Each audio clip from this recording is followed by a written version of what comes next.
Allô? Allô? Ouais, c'est moi. Ah, ça va? Ça va? Ouais, cool. Bon, t'as vu ce qui se passe là? Tout le monde en parle, hein? Ah non, de quoi tu me parles? Attends, tu rigoles quoi? À la radio, à la télé, les journaux, tout le monde en parle. Ah, le truc! Mais oui, ce matin, je suis allée au pressing, mais attends, mais tout le monde en parle. Ah non, c'est faux, tu sais que j'ai eu le truc en ligne là, il est Non. à fond dessus. Ah oui, oui, Arrête. il en parlait aussi. Lui aussi, il en parle. Ah oui, lui aussi, il en parlait. Si lui, il en parle, ça veut dire que tout le monde en Ah parle. non, non, mais c'est un truc, c'est énorme. C'est énorme, je le crois pas. Tout le monde en parle! Inévitable. Tout le monde en parle, non?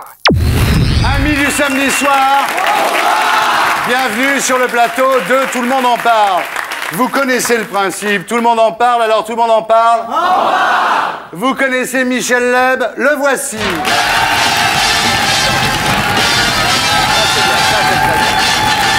Ça commence bien. Bonsoir, bonsoir à tous, bonsoir, bonsoir, ça c'est très très bien.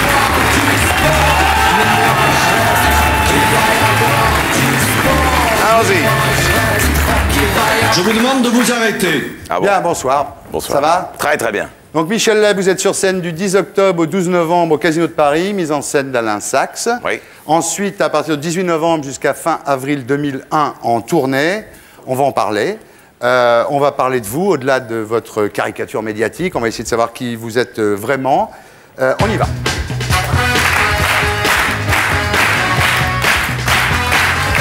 Mis à part Michel Leb, nous recevrons ce soir Julio Iglesias, Mareva Galanter, Francis Huster, Ababacar Diop et Patrick Besson.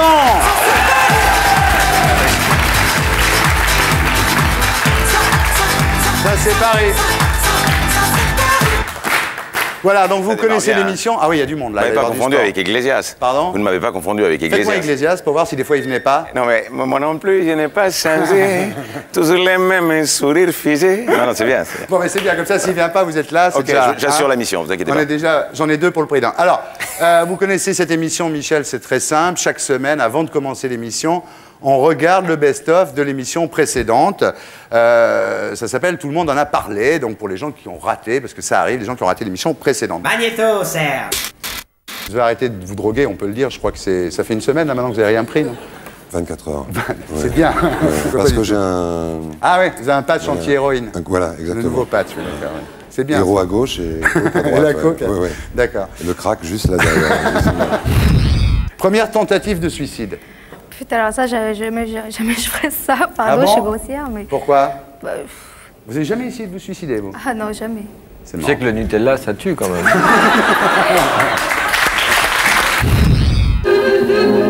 Ah, vous savez pas le faire, ça, hein? Non. Regarde là. Vous faites pas, vous. Mais moi j'ai très petits bras donc Vous savez j'arrive. que c'est très... non, mais vous savez que c'est très vexant pour moi, Mais ça. je vous en prie, mais j'ai très petits bras, je vais essayer, mais c'est très. Vous allez essayer. Oui. Un livre qui sort chez Michel Lafon qui s'appelle Tu préfères, trois petits points, à vie. Hein? Oui, c'est tu préfères Tu préfères, mais pour toute la vie. Faire sentir venir le danger ou sentir des pieds. Voilà, oui, c'est ça, voilà. Votre père, lui, c'était vraiment l'image d'Épinal. Il labourait, votre père. C'est la vie privée encore, là. Avec des... Quoi? Revenons au sujet qui nous intéresse. C'est quand même un peu dur. Si on voulait nous bâillonner, on ferait pas mieux quand même. Bien. Alors, pardon, Laurent? Non, il me dit c'est un con. Je fais non, écoute-le d'abord. Ce prion, espèce de maladie de la vache folle, là. Maintenant, c'est plus seulement quand tu manges de la viande, c'est-à-dire que en baisant, tu peux choper un prion. Attention, s'il vous plaît. N'allez pas mentir à la France. Mais je Non, mens faut pas. quand même, dans ce cas précis, il faut faire l'amour à un steak tartare. Donc c'est encore.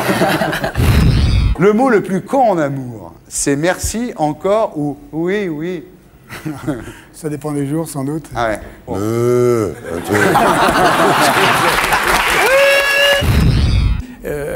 Tous les gens qui sont sur le plateau, le souvenir qu'ils gardent, c'est le souvenir des blessures, des femmes qu'ils ont aimées, qu'ils ont quittées, C'est vrai, Isabelle? du bac raté. Je Ouais. suis persuadé qu'il y a eu des gens qui ont raté leur bac ici. Non, c'est ça qui fait de la peine. Attendez, excusez-moi, j'en ai... t'emmerde, hein. Les équipes qu'on a. Gagné 6 millions de dollars. Oui, enfin, oui. Mais ça fait quoi, 30 millions, ça, non? Oui, mais si tu vois les putes, la drogue, ça va vite, hein. Ce qui est le plus sexy en vous? 6 millions de dollars, c'est toujours... Qu'est-ce que t'as dit, Lolo? 6 millions de dollars, hein. Vous êtes bien comme mec. Et voilà, c'est reparti. On t'avait pourtant donné un traitement contre ces Ce que vous préférez dans le sexe? Le goût. Allez, vas-y, lâche-toi. Vas-y, il est tard. On me reproche de Je ne sourire vous quand ai il ne le jamais faut vu pas, sourire. Là, je vous vois sourire, ça me fait plaisir. Ah, moi aussi.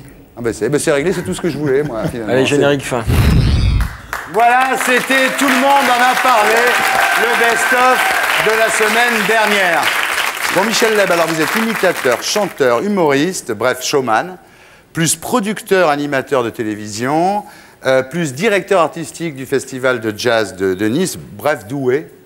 Polyvalent. Je préfère être polyvalent, oui. Vous êtes polyvalent. Alors, vous êtes un peu trop doué parce que finalement, en France, on chante toujours les louanges des grands showmen américains en disant ils sont formidables, Sammy Davis Jr., il sait tout faire, tout ça.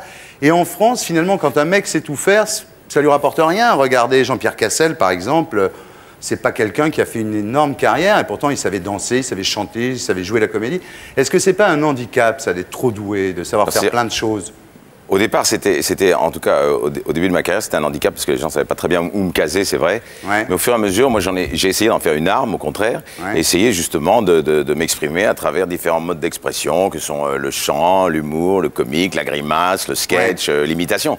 Et je me suis dit que, puisque j'avais la possibilité, la chance, je dirais simplement, de pouvoir le faire, je ne voyais pas pourquoi je m'en priverais. Et au fur et à mesure, je me suis rendu compte que ça devenait finalement une qualité. Un plus. Ouais. Voilà. Bon, on va faire un peu de promo, attention.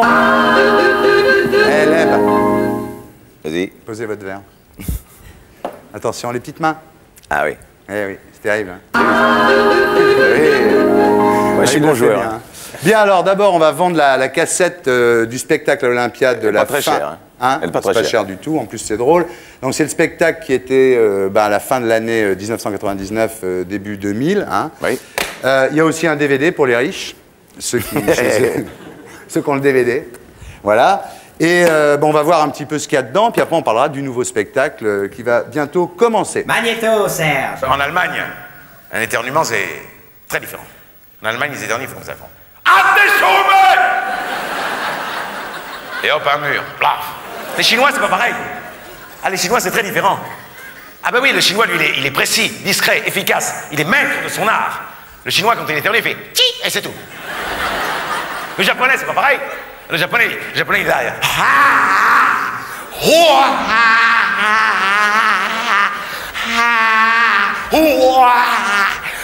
Et il conclut jamais. Heureusement qu'il y a le Chinois pour faire Chi, sinon c'est fini. Hein. Alors ça fait voilà. Ce qu'on appelle la complémentarité asiatique. L'anglais, lui, il n'éternue qu'à 17h. Il est là avec sa tasse de thé. Et alors, au moment où il va éternuer, tout le monde se pousse poliment. Et puis il arrive.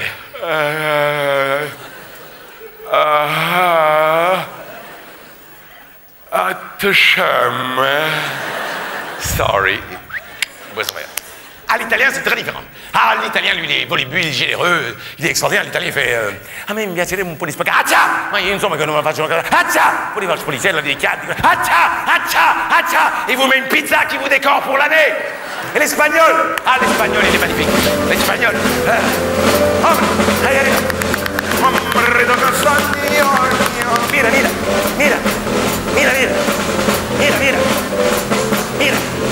Mira. Mierda puta la vaca che saloperia! Mierda. Musica!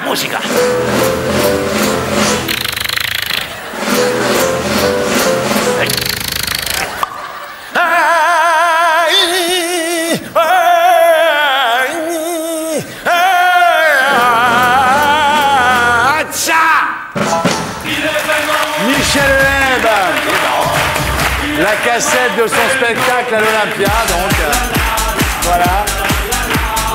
Spectacle de la fin de l'année 1999 et début 2000, vous avez passé le réveillon là-bas. Alors votre nouveau spectacle, donc ça commence le 10 octobre jusqu'au 12 novembre au Casino de Paris, mise en scène d'Alain Sachs, donc. Et puis ensuite, après, vous partez en tournée le 18 novembre jusqu'à fin avril 2001. Alors, bon, vous allez en France, évidemment, en Suisse, en Belgique, jusque-là, je comprends, au Maroc, au Canada. Et aux USA, comment vous faites aux USA? Aux USA, il y a une partie du spectacle qui est traduite en anglais. Ouais. Et c'est vous qui parlez anglais? Moi, je parle anglais en partie, et tout le reste est très visuel. Tout ce qui est visuel dans ce spectacle peut se faire donc aux États-Unis. Et il y a une partie aussi du spectacle qui est jazzée, où il y a un hommage à tous les chanteurs de jazz américains. On va en parler. Et donc, à ce moment-là, je fais une espèce de mélange de tout ça pendant 1 heure et demie. Voilà. Alors, les auteurs, bon, il y a Dabadi, avec qui vous avez fait un sketch sur les restos à la mode. Jean-Yann, Molière, évidemment. Voilà, c'est ça. Bien, il y a Delanoë. Alors ça, c'est incroyable, parce qu'il a quel âge, Pierre Delanoë? Il a 80 ans. C'est un jeune homme qui a maintenant 80 et quelques années, et qui a écrit une chanson qui s'appelle « Il y a une boum dans le bar tabac d'en bas ». Il y a une boum dans le bar tabac d'en bas. Ah oui, c'est bien ça. Il y a une boum dans le bar tabac d'en bas.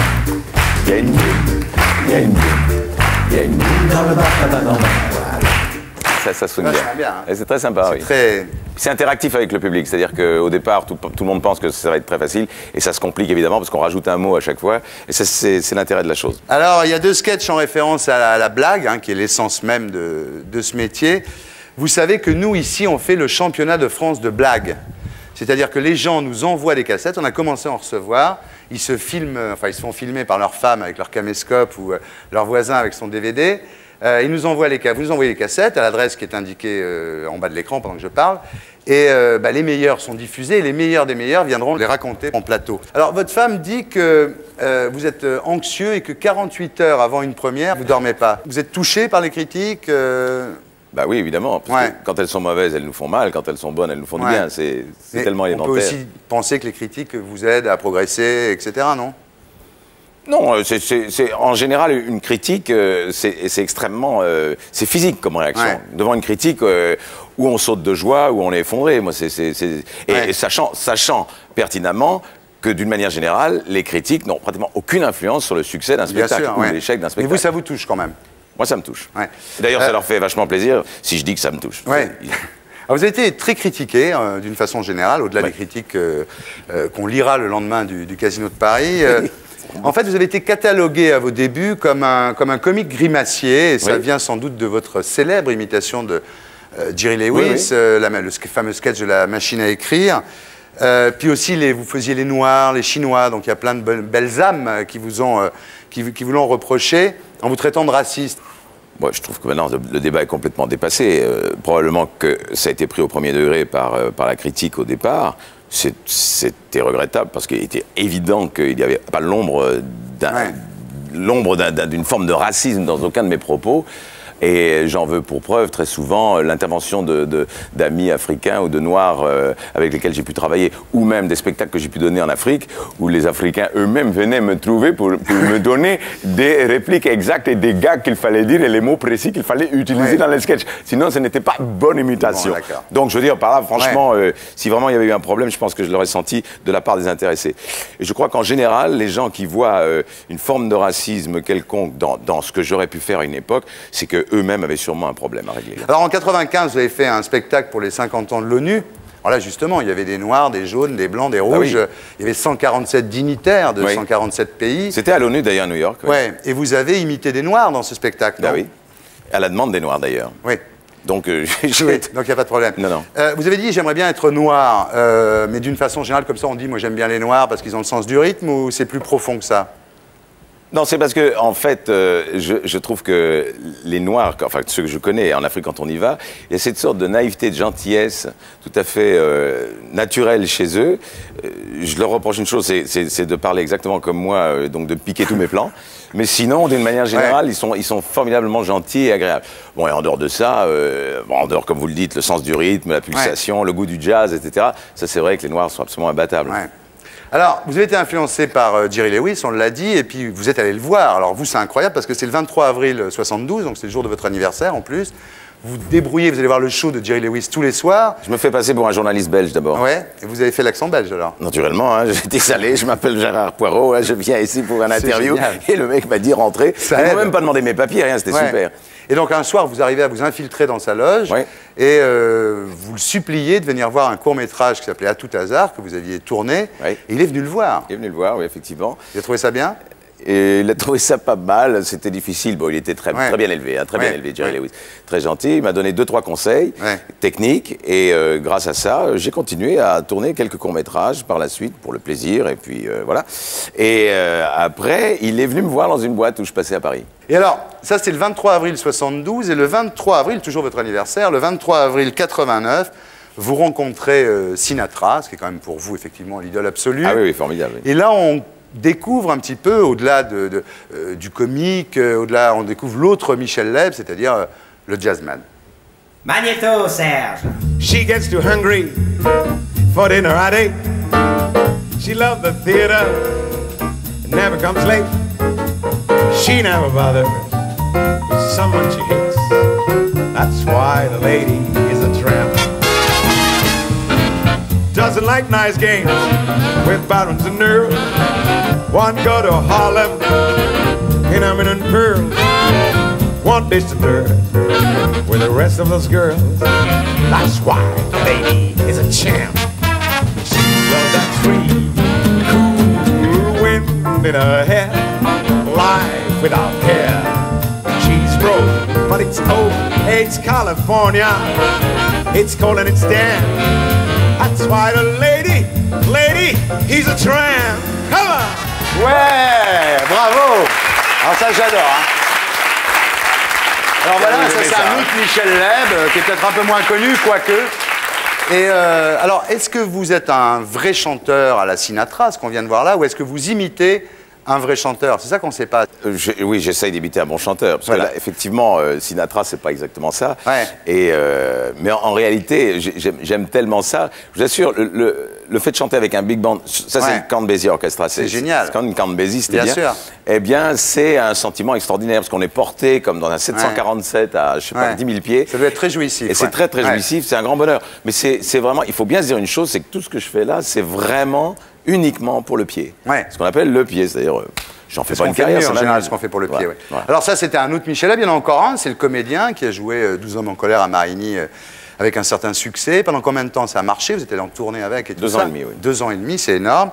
Et puis encore un autre Michel Leb, donc vous voyez, il y en a plein des Michel Leb en fait. Ça va, on cohabite bien. Hein. Ah ouais, vous êtes bien ensemble tous les 6 là, ouais.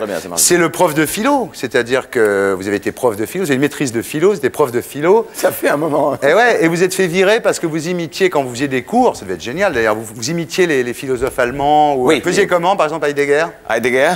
Et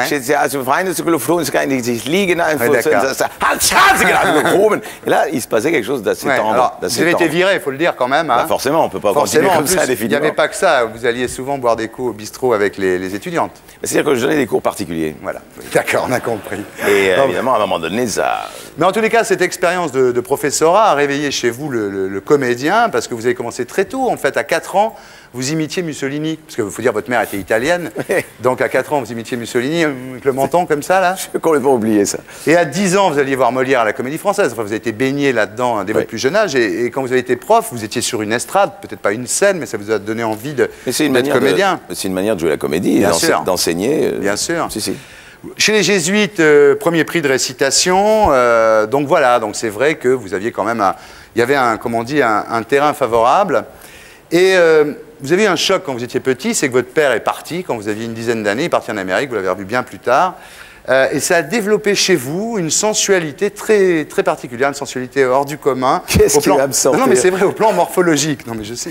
Au plan morphologique, j'ai une sensualité. Bien entendu. Il faudra bien me dire tout ça maintenant. Cette capacité d'étirer sa bouche, cette capacité, voilà, faites voir. Oui, d'avoir des mimiques. Voilà, quoi, les narines frémissantes. Les narines frémissantes, voilà, les narines comme le cheval qui s'apprête à galoper comme ça. Oui, vous faites ça très bien. Hein. Ouais. Vous faites ça très bien. Ah si. Le regard de velours. Faites-moi le regard de velours. Les regards de velours. T'as de beaux yeux, tu sais. Bref, alors, finalement, non mais c'est vrai, vous avez développé, vous aviez envie d'exister dans le regard des autres parce que vous étiez un peu tout seul chez les Gèzes, et alors vous étiez très beau. Vous avez été élu Mister Côte d'Azur en 72. Ça c'est génial, ça. Ouais. Ça c'est extraordinaire, ça. C'était comment? Maillot de bain léopard, je vais choisir maillot de bain léopard. Et vas-y, je me suis promené ça, et j'ai été élu Mister Côte d'Azur, tout ça en déconnant complètement. Vous avez eu beaucoup de succès, maintenant vous êtes un peu rangé des voitures, hein, vous dites en parlant... Allez, pardon? Vous êtes un peu rangé des voitures, là maintenant vous êtes marié, remarié... Oui, oui, oui. Non, on a dit qu'on ne déconnait pas parce que votre femme est en régie, Béatrice. Donc, Si, mais on peut y aller. On ne fait qu'au passé. Voilà. On peut y aller. Non, en 87, dans Sexy Folie. Drucker, vous, à chaque fois qu'il faut parler de Béatrice, c'est Drucker, clac, qui parle de Béatrice. Ouais. Aussi. Mais je ne sais pas si Drucker, il dit ce que je vais dire là. En 87, dans Sexy Folie, vous avouez tromper votre femme, enfin celle qui est devenue votre femme après, bien entendu, mais à l'époque, vous étiez déjà avec elle, Béatrice. Et vous dites un truc intéressant, vous dites à cette époque-là, la fidélité, ça se passe dans la tête. Vous savez, on dit n'importe quoi. Vous pouvez pas dire à ma femme, ça, non? Votre femme, vous êtes arrivé à la convaincre que la fidélité, ça se passe dans la tête et qu'après, on peut avoir des aventures à droite à gauche? C'est elle qui m'a convaincu de ça au départ. Ah ouais, vous êtes du pauvre. Ah oui, oui, mais elle est formidable, je Elle est donnerai formidable. l'adresse. Ah oui, vous avez raison de l'épouser. Bon, après, vous êtes marié, donc voilà, il y a prescription. En 91, vous mariez à Las Vegas. Ça, c'était votre premier mariage. Votre deuxième mariage, alors là, c'était cet ça n'a été, rien à voir. pour de vrai. Là, cet été, vous avez fait le curé et tout, non? Hein? Cet été, quand vous êtes remarié avec votre femme. Vous avez fait le curé? Moi, j'ai pas fait le curé, non. Non, vous n'avez pas fait curé. Je me suis marié à Oped. Ouais, mais c'est avec un maire, un civil, quoi, pas de... Non, non, il y avait un curé. Ah, il y avait un curé? Dans une chapelle. D'accord, mais votre fameuse chapelle que vous avez restaurée, là. Voilà. D'accord. Votre âge, vous le dites, non? Oui. Combien? 50. Ah, mais c'est bien. Vous êtes honnête, vous, au moins. Oui. Dites-moi... non, vous avez dit une phrase terrible. Ça va faire flipper tout le monde, ça va casser l'ambiance. Vous avez dit, ce 1er janvier 2000, en parlant du 1er janvier 2000, on va tous se réveiller dans un siècle qui est celui où on va mourir. C'est dur. C'est vrai. Tous ici, hein, je vous le dis à tous, là. On va tous mourir dans le siècle. C'est vrai, mais ça non, c'est pas... Ouais. C'est Non, pas je une regarde raison le vieux qui est là-haut, lui, il flippe complètement, là. Ah oui, oui, ça... Non, mais c'est vrai qu'il y a très peu de survivants, là. Et alors, Françoise Hardy m'avait dit un truc comme ça qui m'avait bien fait flipper pendant longtemps. Je le dis si des fois vous êtes... Alors elle avait dit un truc terrible, Françoise Hardy. Elle avait dit, mon cher Thierry, on n'a plus que 20 fois à voir fleurir les roses. Terrible. C'est rien, 20 fois. C'est rien. C'est fou ce que ça peut. Donc faut en profiter, hein. Ah bah il se lève alors. Ouais.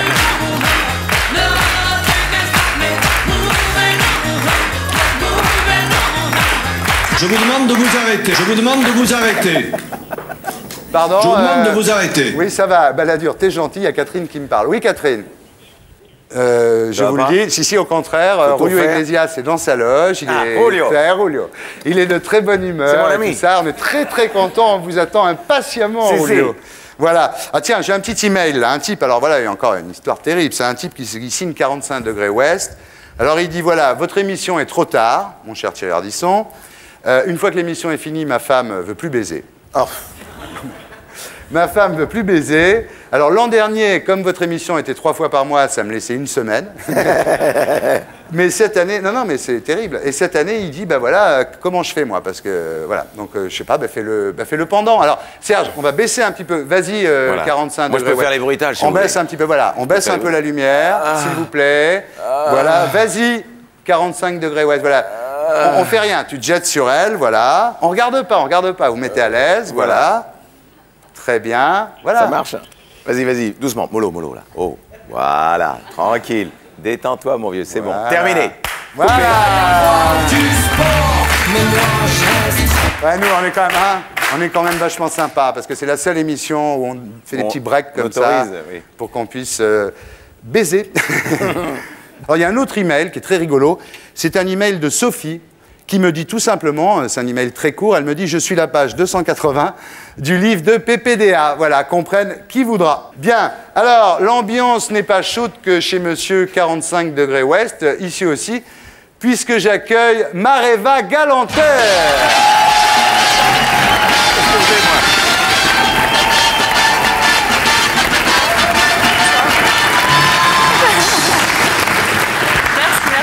Oh là là là là là là là là là là là. Waouh. Bonsoir. Ah ouais. Bon, ça va, n'en rajoutez pas. Hein. Ah non, n'en rajoute pas. Alors, je vais vous dire un truc. On me reproche des fois, à chaque fois que je vois une fille un peu jolie, de lui demander ses mensurations, d'être un peu macho. Macho man. Eh ben non. Avec vous, je ne ferai pas le macho man pour une raison très simple. C'est que les mensurations des Miss France sont gardées secrètes. Ah, je savais pas. Bah si. Ah ouais, attendez. Non, attendez, Bon, il c'est faut pas très savoir ce que vous intéressant. voulez, hein. C'est vrai, non? Pendant un an. Peut-être. Pendant un an, jusqu'à la Pendant prochaine. un an, ah bon. Pourtant, le contrat est sur 2 ans, donc 2 ans. ça pourrait être pendant 2 ans. Bon voilà, donc je ne vais pas vous demander vos mensurations. Et tu sais, on n'a pas besoin de les voir. Non, on n'a pas besoin de savoir les chiffres. On a une sorte de... Vous êtes adorable, Mareva. spécial Mareva Galanter. Magnifique. Donc vous êtes né en 79 à Punaoua. Punaoua, en Polynésie. Alors vous êtes héritière par votre mère, on rigole pas ici, hein, d'une ancienne dynastie royale de l'île sacrée de Raiatea. Mine de rien. Hein. Alors vous savez ce que ça veut dire Mareva en tahitien? Vous savez, vous? Ouais. Ça veut dire immensité claire et lumineuse. Exact. Étoile filante, pour résumer. Ah non, attendez, c'est pas du tout la même chose. Là. Parce qu'en fait, il y a deux dictionnaires de signification. Et donc, Mareva, dans un dictionnaire, on trouvera immensité claire et lumineuse. Et dans l'autre, on trouvera étoile filante. Vous préférez quoi? Étoile filante, ça va plus vite. C'est pas mal, étoile filante. Hein. C'est dur à rattraper. Oui, on vous le souhaite pas, être une étoile filante. Vous avez vu, donc, le jour où vous êtes invité dans cette émission, il n'y a pas n'importe qui. Il y a Michel Leb, qui est un des plus grands séducteurs français. C'est ça, oui. Bah oui. Oui, bien sûr, oui. Enfin, avant.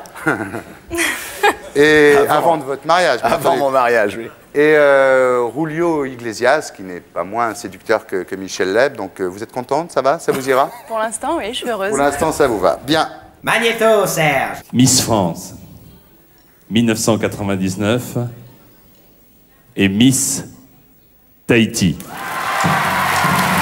Et sa première dauphine, Miss Paris.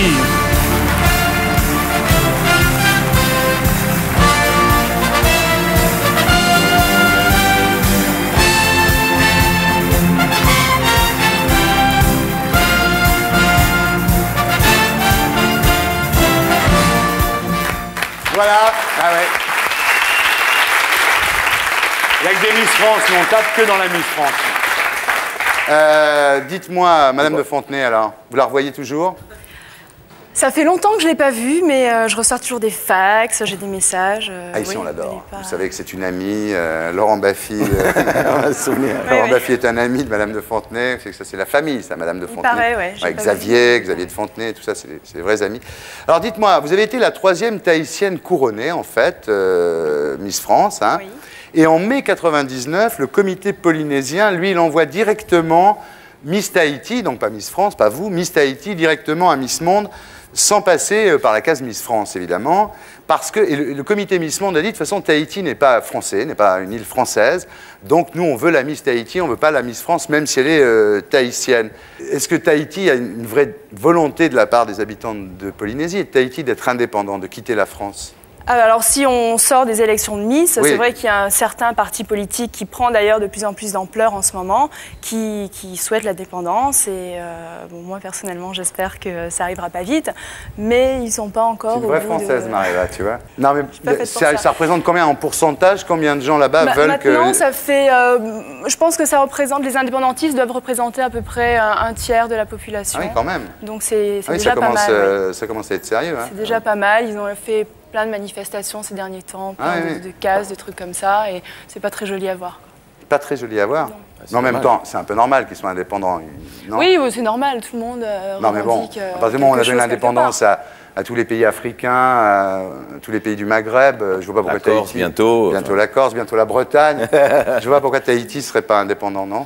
Oui, mais bon, on a quand même de la chance, on est dans un paradis sous tous les angles. Et, Vous avez la sécu en même temps, c'est vrai que...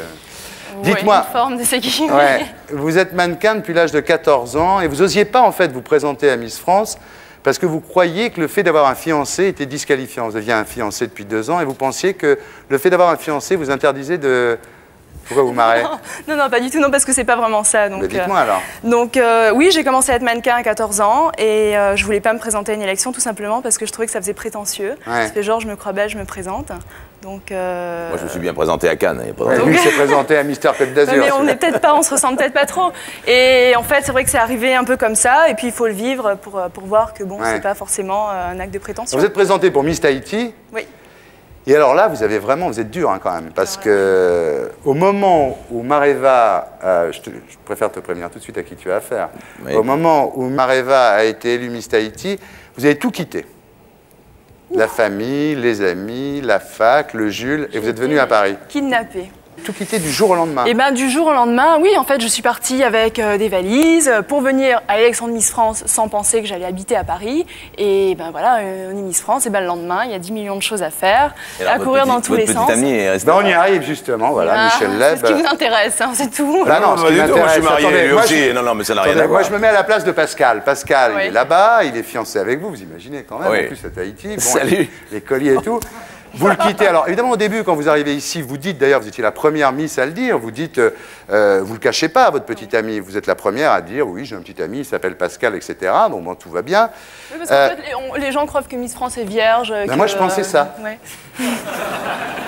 Ah bon? Je pensais ça. Bah oui, j'étais persuadé que Linda Hardy était vierge, moi, personnellement. Et donc bon. Non, mais en fait, ça faisait déjà 3 ans, pratiquement 3 ans qu'on vivait ensemble. Ouais. Donc, j'allais pas arriver et mentir et dire Non, mais non, très je suis bien. célibataire. Justement, 3 ans, c'est beaucoup quand même. C'est beaucoup à mon âge, oui. Bah oui, et plaquer un mec comme ça, ou 3 ans, parce que Ah non, mais Madame je de l'ai pas Fontenay... plaqué parce Non, que au je suis début, Miss alors, non, France. je vais vous raconter, Michel. Au début, tout se passe bien. Mareva dit, bon, ben voilà, j'ai un petit ami, il travaille sur un yacht, il s'appelle Pascal. Les gens sont un petit peu surpris, parce qu'ils la croyaient vierge, effectivement.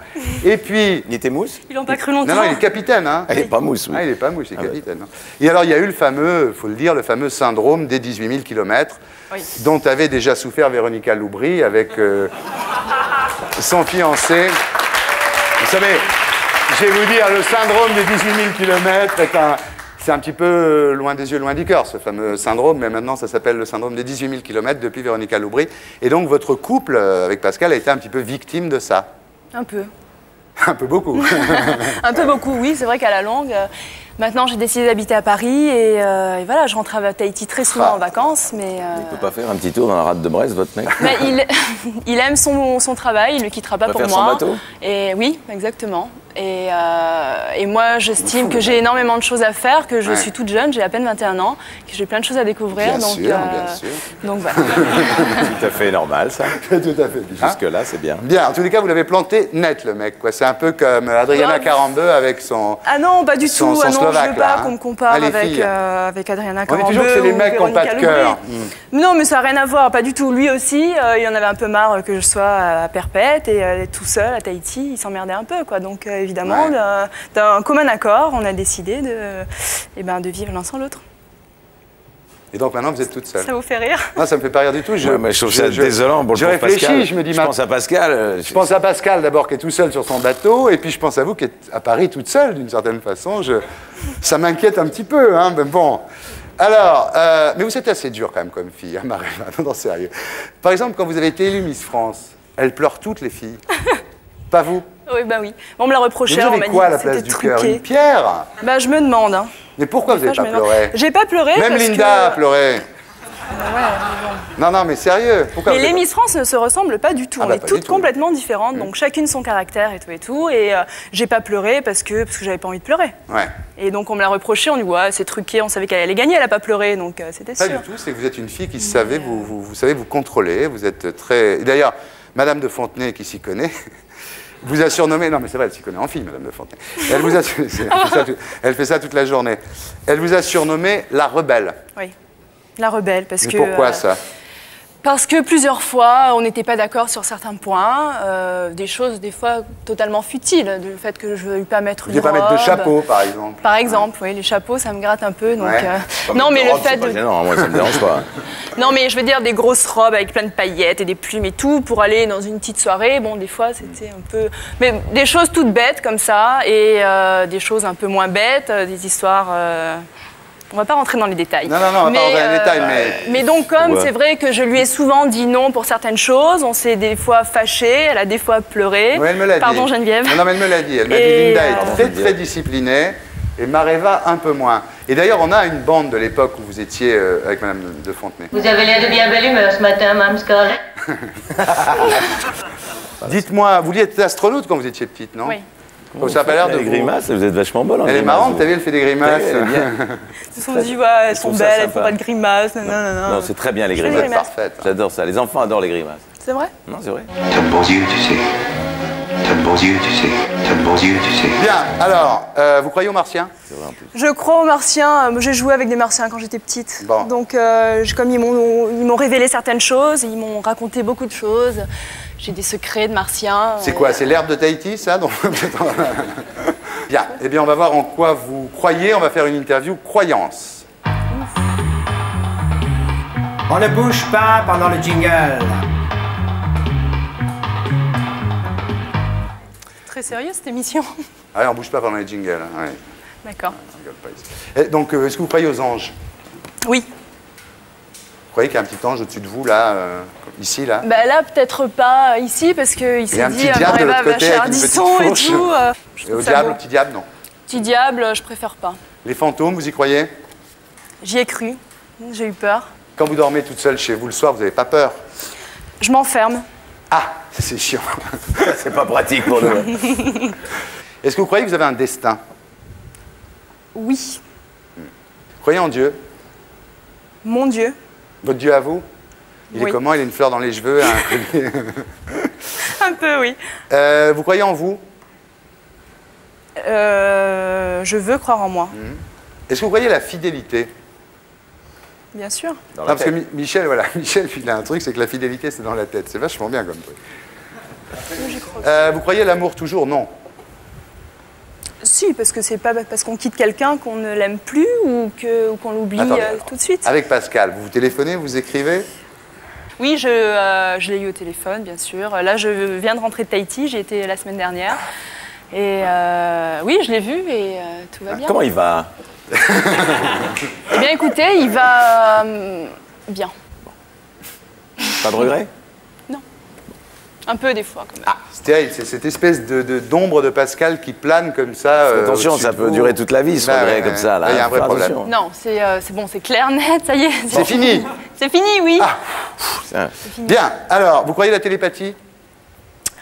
Ben, j'ai jamais eu quelqu'un qui pouvait me faire de la vraie télépathie. Regardez-moi. Donc, non, j'ai peur. Regardez-moi. Non. Je vais vous transmettre, je vais vous bimer une pensée, regardez. Moi, je l'ai vu traverser. Je l'ai vu passer. Moi, j'arrive pas à la capter, c'est bizarre. Ah bon? Ouais. 15-16. Est-ce que vous croyez à l'homéopathie? L'homéopathie a pratiquement, entre guillemets, sauvé mon petit frère. Donc, ah ouais. Oui, parce donc que vous êtes obligé d'y croire. Ouais, ouais. Vous croyez à Geshpati?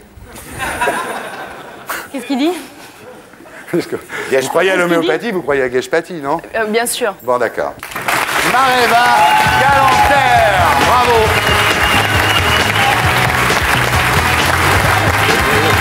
Voilà, on peut rallumer. On peut rallumer parce que j'accueille maintenant celui que nous attendons depuis le début de l'émission, votre sosie d'une certaine façon, Michel Leb. J'accueille Julio Iglesias.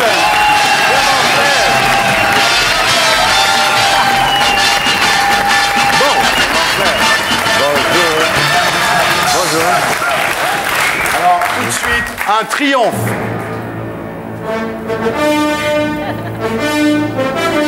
C'est un triomphe romain, Julio.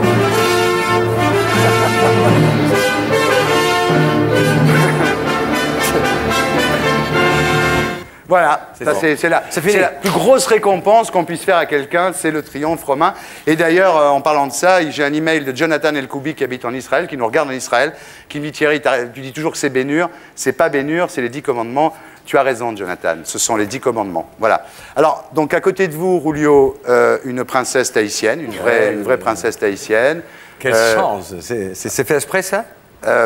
Non.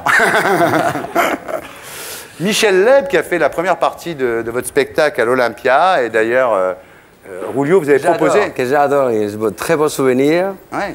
Vous vouliez l'emmener avec vous en Amérique du Sud, hein? Oh, il me prend tout le spectacle, lui. Et alors, pourquoi vous n'êtes pas parti en tournée avec Julio Iglesias en Amérique du Sud? Vous seriez une énorme star aujourd'hui. Mais c'est pas trop tard. Oui, mais là, ça aurait été encore... pourquoi? Vous avez préféré faire la pub Bégon, c'est ça? La vérité, c'est qu'on était amoureuses. Exactement. Et on s'embrassait sur la bouche à cette époque-là. Vous savez qu'on est le 23 septembre aujourd'hui, c'est le jour de votre anniversaire. Oui. Voilà, votre cadeau. Oui, je ne vous l'avais pas dit, ça, Maréva. Vous êtes le cadeau de Julio. Elle est belle. Voilà, bah oui, ça je sais. Moi, j'ai personne, là, je peux pas faire ça, je peux rien faire. Là. On vous connaît, hein. Non, mais il y a Francis Huster qui arrive. Ah, tu pourras lui faire ça. Lui gratter le menton un peu.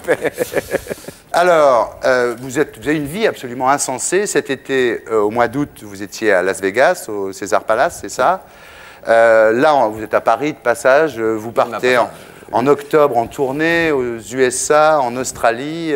Vous n'arrêtez pas. Et alors, vous vivez dans un jet. Vous avez toujours votre jet. Ouais. Vous dites en parlant de ce jet, c'est ma maison du ciel. Ouais. Alors, très simple, hein, Julio Iglesias, il dit ce jet, c'est ma maison du ciel. Et puis il dit finalement, de quoi on a besoin? Il dit, si ce n'est d'un lit. Mais c'est vrai, sauf que votre lit à vous, il est quand même dans un jet. Alors, vous êtes à Paris parce qu'il y a votre 77e disque qui sort. Hein. Alors là, vous êtes... Ça c'est trop, non? 77e. Eh oui, je suis obligé de le dire. Je ne fais pas un chaque année, il faut dire ça. Il y a des années où il en a fait deux quand même. Voilà. Voilà, ça s'appelle Noche des Cuatro Lunas. Alors, tout le monde peut traduire. Hein. La nuit des 4 lunes. Oui, bravo. Ouais, voilà. Alors, avant d'écouter Julio, le premier morceau, celui qui est le single en promotion, on va faire un petit replay sur votre carrière. Et alors, bon, c'est des chansons qu'on écoute à la maison, même quand vous n'êtes pas là, je vous le dis. Mais alors, quand vous êtes là, c'est encore mieux de les écouter en vous voyant. Voilà, là, je suis en train de m'offrir un bon moment et j'espère que ça sera pareil pour tous les téléspectateurs. Cada día, cada instante, mi ilusión más grande es ver a Manuel. Solo vivo, solo pienso, solo sé que existe mi amor. No sé, pero mi deme la vie, deme l'amour,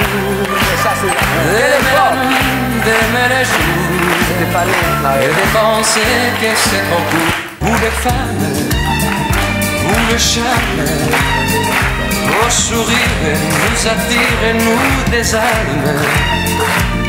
Est-ce que vous connaissez cette chanson, Pauvre Diable, par Stomy Bugsy? Vous l'avez déjà entendue? Oui, oui, avec le...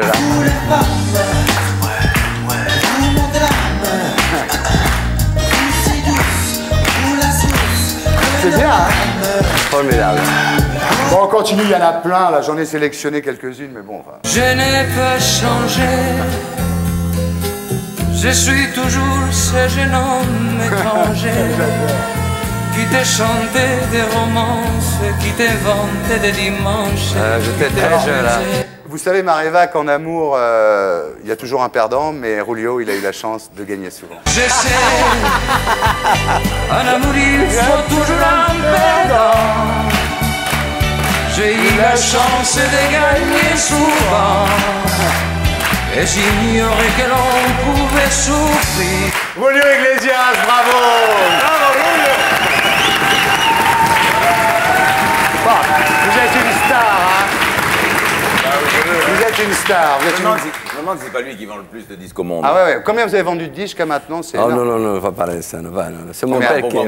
Mais mon père, il achète tous les disques. Ça ne vaut pas la peine de dire, parce que c'est mon père qui vraiment achète tous les disques. Ma mère aussi en achète beaucoup, donc elle a dû contribuer. Et toi, tu achetais pas un disque de moi? Tu n'as jamais acheté un disque de moi? Ma maman, c'est pareil.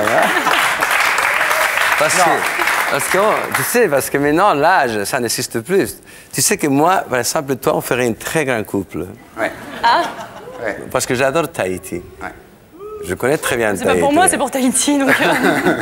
Mais toi, tu es maman tahitienne et papa? Ma maman est tahitienne et mon père est russe-roumain. Alors bon, non, vous êtes vraiment une star internationale. Merci Terry, il ne faut pas dire parce que merci de tout. Le nouveau morceau de Julio qui est extrait, qui s'appelle Gozar la vida, ça veut dire quoi Gozar la vida? Oh, Gozar, ça veut dire profiter de la vie, profiter de la vie. Profiter de la vie.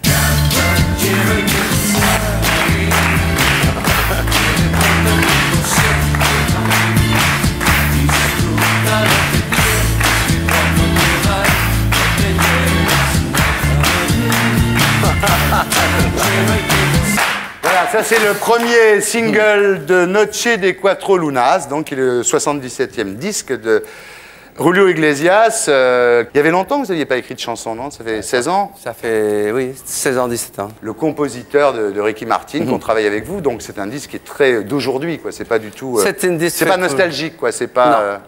C'est un disque fait avec des gens qui ont une autre génération, qui savent beaucoup, qui ont beaucoup de talent, ils ont beaucoup de talent d'ailleurs, et qui m'ont aidé beaucoup. C'est ça, vraiment, qui m'a fait reculer un peu avec eux. C'est pas mal, j'aime bien. Alors on va regarder le clip donc de Gozar la Vida. Magnéto, Serge.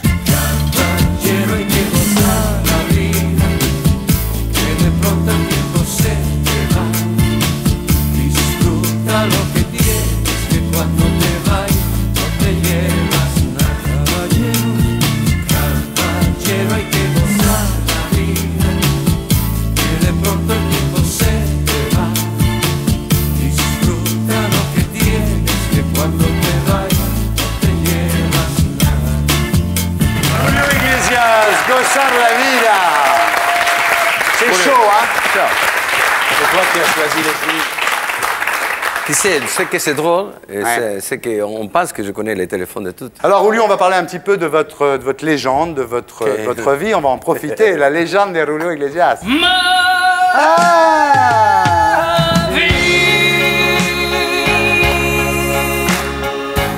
Bon, alors, vous êtes d'une famille plutôt aisée, madrilène. Vous n'aimez pas tellement, d'ailleurs, qu'on... Vous dites, je supporte pas qu'on touche à ma famille. Hein. Ma vie privée, j'ai l'habitude, mais ma famille... Qu'on la touche physiquement. Non, mais vous dites, votre famille, vous êtes... on peut pas rigoler avec votre famille, là. Non, c'est pas qu'on peut pas rigoler, mais toujours, on parle beaucoup de choses familières. Il y a des choses qui sont vraies, il y a des choses qui sont pas vraies, alors... Mais de toute façon, j'accepte tout. C'est pas un problème pour moi, d'ailleurs. On va commencer par les choses désagréables, puis après on vous dira que des trucs sympas. Mais dis-moi. Truc un peu... Non, c'est vrai que pendant la période franquiste, votre père n'était pas pro-franquiste, mais il n'était pas non plus anti-franquiste. Votre père, qui était gynécologue à Madrid. Mon père, dans la période franquiste, il était gynécologue. Dans la période anti-franquiste, il était gynécologue. Aujourd'hui, il est gynécologue. Ouais. Et le gynécologue. En même temps, quand on est gynécologue, on s'en fout un petit peu du reste. Hein. C'est un bon métier, quand même. Ouais. Bon, alors vous avez eu une enfance plutôt monotone, banale, assez passive. Vous étiez à l'école chez les curés, vous alliez au Sacré-Cœur. Hein. Oui.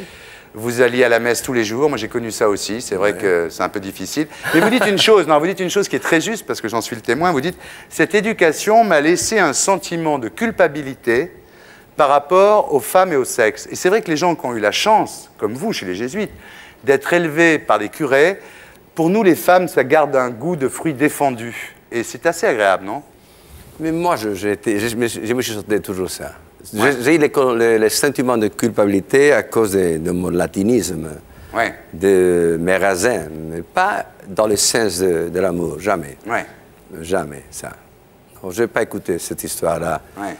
Non, mais dans le sens de la vie, oui. Dans le sens de la vie, ça vous a culpabilisé un peu pour le reste, oui. Mais je suis sorti très rapidement, d'ailleurs. Ouais. Hein. Vous avez oublié ça très vite, oui. Alors, l'adolescence, bon, vous vous occupez de football, vous jouez un peu au foot, vous vous occupez des filles, vous préférez ça aux études, on vous comprend. Vous n'êtes pas non plus le plus grand joueur de foot du monde, il faut bien le dire. Hein. D'ailleurs, on va regarder. Magnéto, Serge.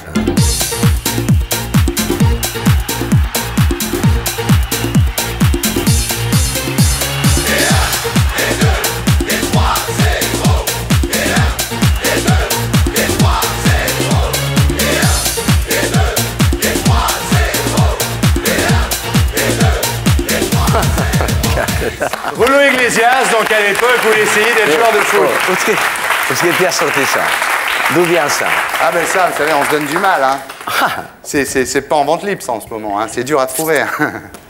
Et alors, vous avez 19 ans, pas encore 20 ans, et vous avez un accident de voiture en allant à une corrida un jour autour de Madrid. Et quand vous vous réveillez de cet accident, vous êtes paralysé, et vous avez même pire que ça, vous avez une tumeur dont on a peur qu'elle soit cancéreuse et qu'on traite au cobalt. Et puis vous êtes paralysé sur un lit, hémiplégique, et vous pesez 45 kilos à l'époque. Et d'ailleurs, vous avez toujours gardé des séquelles un petit peu à la fois psychologiques et physiques de cet accident. Vous dites les traumatismes sont toujours là. Ils sont toujours là parce que physiquement, toute ma colonne vertébrale n'est pas solide. Alors il faut que je refasse la gymnastique. C'est ça qui vous oblige à faire de la gymnastique tous les jours, en fait. Tous les jours.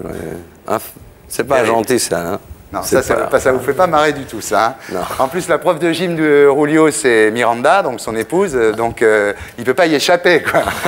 Ça serait un prof de gym normal, il pourrait toujours lui dire casse-toi, mais comme c'est sa femme, il est obligé de faire la gym. Donc il se marre pas du tout, Julio Iglesias. C'est la discipline, de toute façon, il faut la faire. C'est bien. C'est une bonne recommandation. On est d'accord.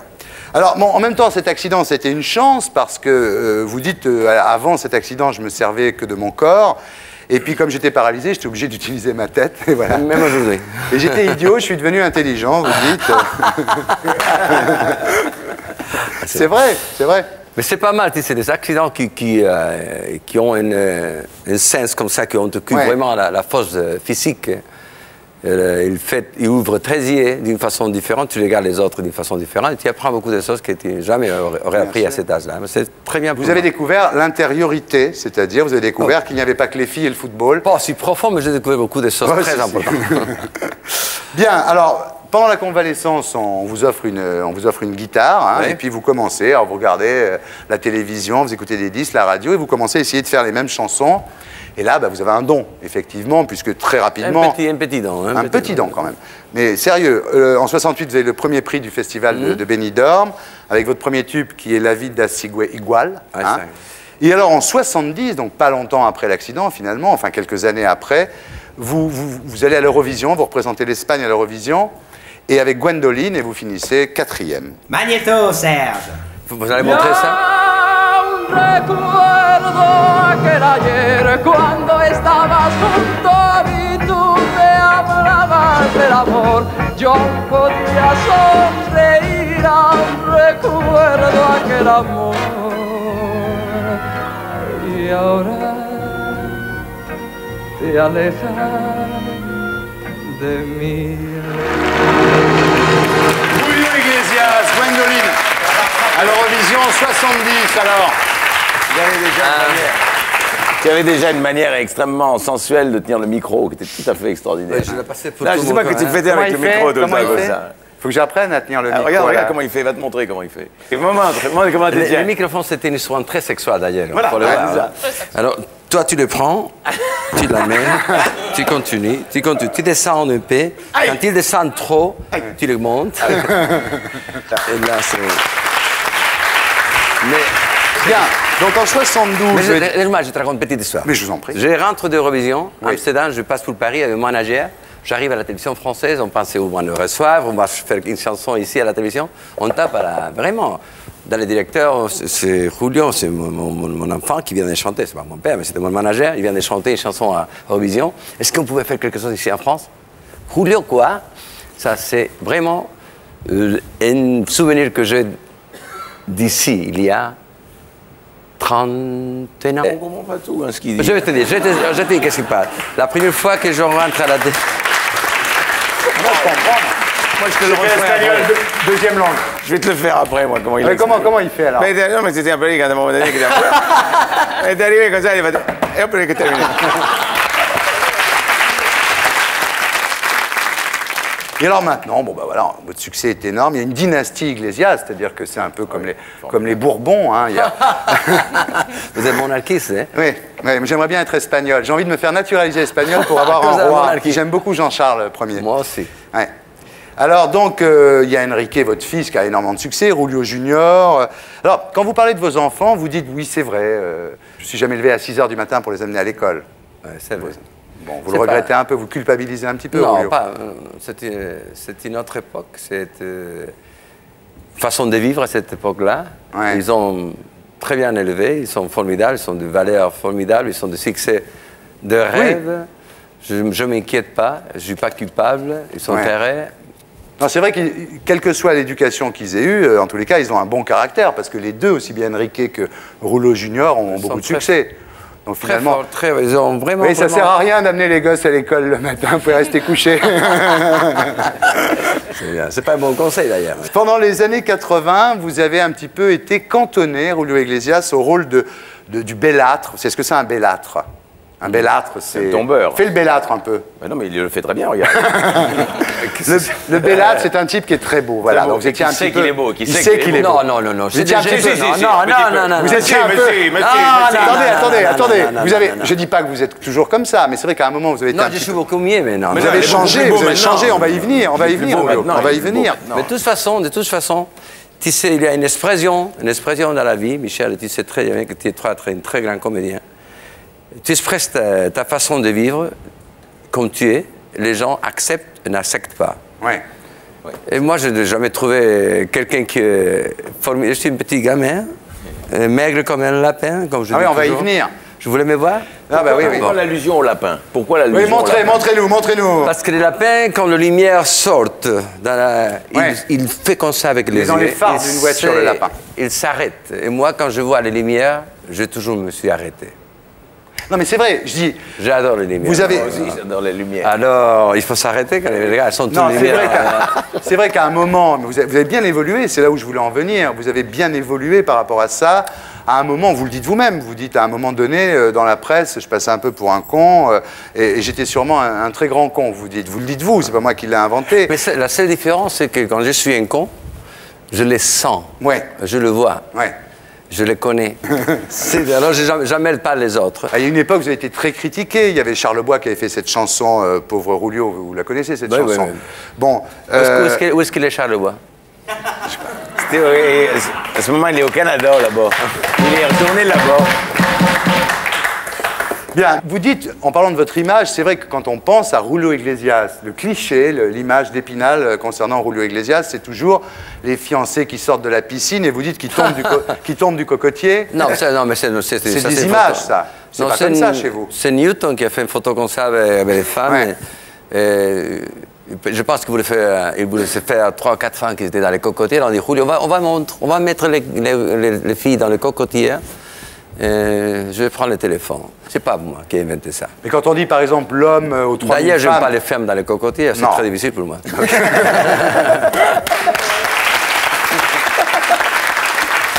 vrai, faut reconnaître quand même qu'il a un sourire. Moi, je ne suis pas homosexuel, Julio, je vous le dis franchement. Non, mais moi non plus, mais je sais. Mais vous avez dommage parce que vous avez un sourire que vraiment... Marie-Va, on va les laisser tous les deux. Je crois qu'une idylle est en train de naître, là. Oui, donc effectivement, vous dites les femmes, les fêtes, les Ferrari, ça c'est mon image. Mais si Ferrari, jamais j'ai eu Ferrari. Voilà, si on connaissait ma vie, c'est beaucoup plus chiant. Et comme je disais tout à l'heure... Non, pas plus chiant du tout. Non, il ne faut pas dire ça parce que, aucun sacrifice, j'adore ce que j'ai eu. Il faut que je remercie toujours ce que j'ai parce que c'est formidable. Mais c'est vrai que vous faites quand même, il faut dire la vérité, vous faites quand même 1h30 d'exercice physique par jour, quoi. Ça, c'est la vie des chiens, oui. Ça, c'est dur, ça. Avec Miranda, elle a une baguette, un fouet, Miranda. Elle a la discipline, là. Et alors, donc, pour casser cette image, pour briser cette image que vous aviez avant, et vous avez eu raison de le faire, parce que là, on est beaucoup plus proche de vous, vous avez pratiqué ce qu'on appelle l'autodérision ou l'autodépréciation, c'est-à-dire que vous avez beaucoup de recul sur vous-même, beaucoup d'humour. Vous êtes capable, et c'est une grande qualité, d'être capable de se moquer de soi-même. Par exemple, un jour, il y a un journaliste de Libération qui demande à Julio Iglesias est-ce que vous faites l'amour avant de monter sur scène? Il répond non, je me masturbe. Et c'est c'est vrai que venant de vous, c'est d'un seul coup, c'est drôle. Ou quand vous parlez de vous, par exemple, vous dites, c'était dans François, il dit je suis moche, je suis mal foutu, j'ai des jambes maigres. Vous avez des jambes maigres? Oui. Maréva? Tous, Maréva, tous. Non, ça, c'est pas la jambe. Non, vous dites que, alors quand vous êtes en maillot, vous dites je suis vraiment pas beau en maillot. Non, en maillot de bain, c'est dégueulasse. Ouais. C'est ça, c'est terrible. Hein. Mais ça, c'est vraiment gagnant. Vous savez, quand on n'est pas bien foutu et on fait penser les autres qui étaient formidables, ça c'est des rêves. Oui, c'est ça qui est génial. C'est pour ça que c'est beaucoup mieux faire rêver les autres que rêver toi-même. Vous êtes très fort. Vous dites j'aime les femmes, mais je ne suis pas un Don Juan. Encore moins un Superman au lit. Alors là, c'est une vraie déception. Moi, j'imaginais que vous étiez une... Oui, parce que tu sais, avant, je faisais l'amour en position verticale, et maintenant, c'est fini. Alors, je pense que quelqu'un qui ne fait pas l'amour en position verticale, c'est pas un grand amant. Oui, ah oui, d'accord.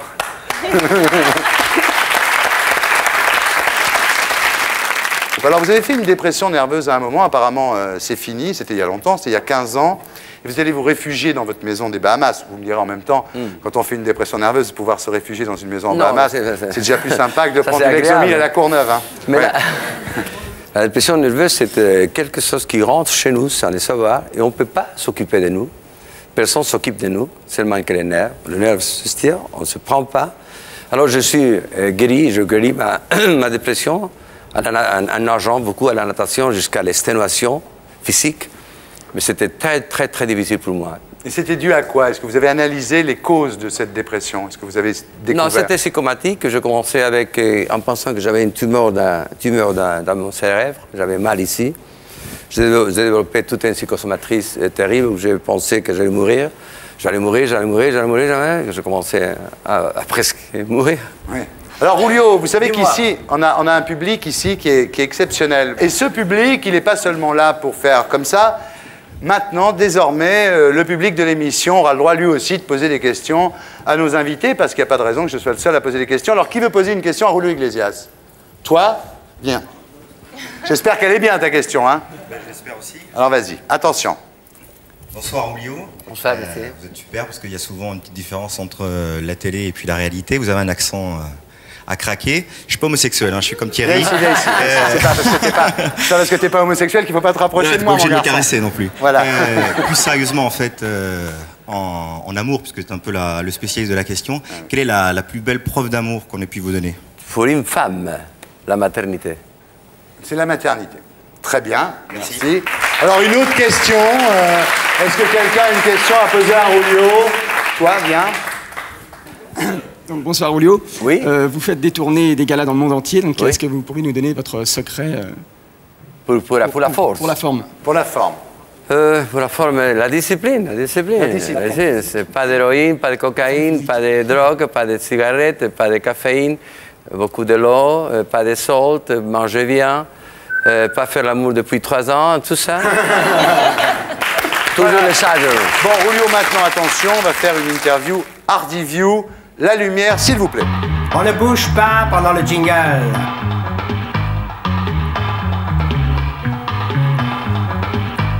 Voilà. T'as bougé, toi? Non. C'est bien.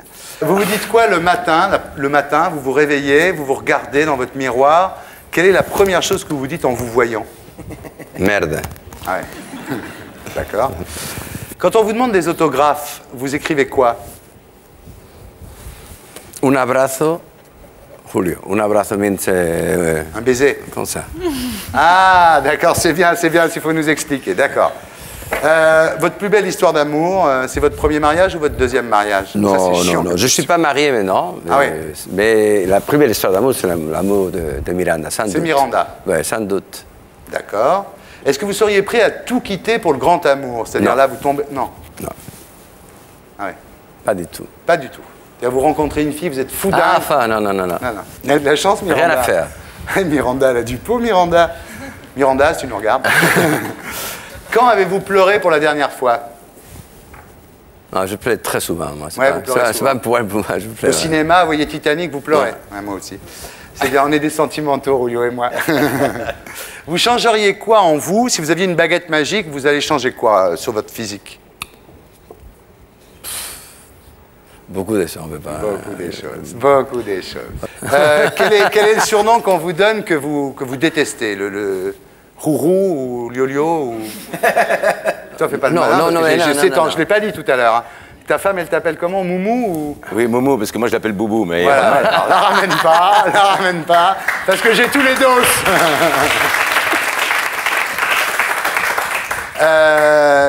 Question.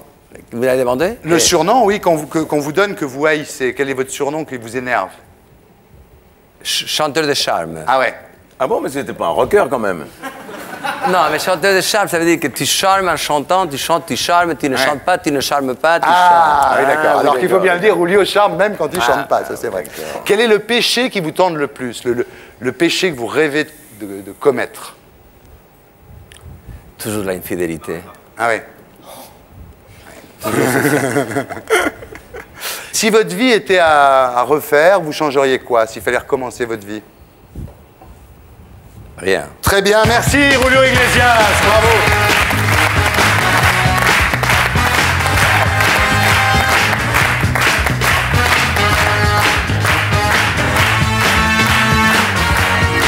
Donc vous restez avec nous, Julio Iglesias. Donc Michel Leb, on va voir un petit échantillon de ce que vous allez donner sur scène. Okay. Magnéto, Serge. On dirait du Mozart. C'est splendide. Oh, Mozart, moi je sais pas si ça vous le fait à vous, mais moi ça me transporte 200 ans en arrière. C'est extraordinaire ça. Ah, c'est beau. Et alors, on pouvait parler sur du Mozart. On pouvait dire des choses si simples. La moindre déclaration d'amour, ça prenait des proportions gigantesques, sublimes sur du Mozart. Tiens, rejoue-moi du Mozart. Ah.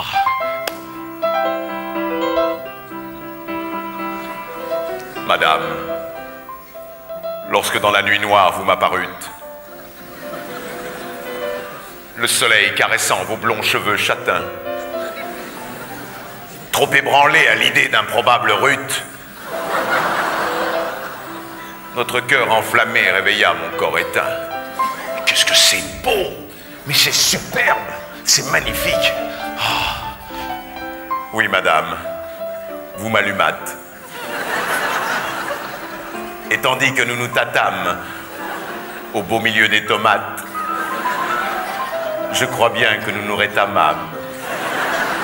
C'est splendide, c'est splendide. Mais alors, mesdames, messieurs, comment voulez-vous qu'une scène pareille se reproduise sur de la musique d'aujourd'hui? C'est pas possible. Tiens, fais-moi de la musique d'aujourd'hui. Ouais. Ouais, Thomas la taspé, choum la fameux. Oh. Ah ouais. Ouais, c'est pas une bebon, c'est une bombasse. Ouais, choum son moule, t'as vu ses boobs? Ah ouais. T'as vu comment je l'ai chauffée, elle? Elle m'a carrément cramé, ouais. Et s'il y a moyen de moyenner, je la bouillave dans la cave. Ouais, j'ai fait, moi, voilà. Michel Leb, bientôt, Casino de Paris. Bien, alors on va faire maintenant une petite interview psy que je vais vous faire à tous les trois, en fait. Hein. C'est pour connaître un peu mieux votre personnalité, celle de Mareva et celle de Michel Leb. Donc, est-ce que, première question, on peut baisser la lumière, s'il vous plaît? Ah oui. On ne bouge pas pendant le jingle.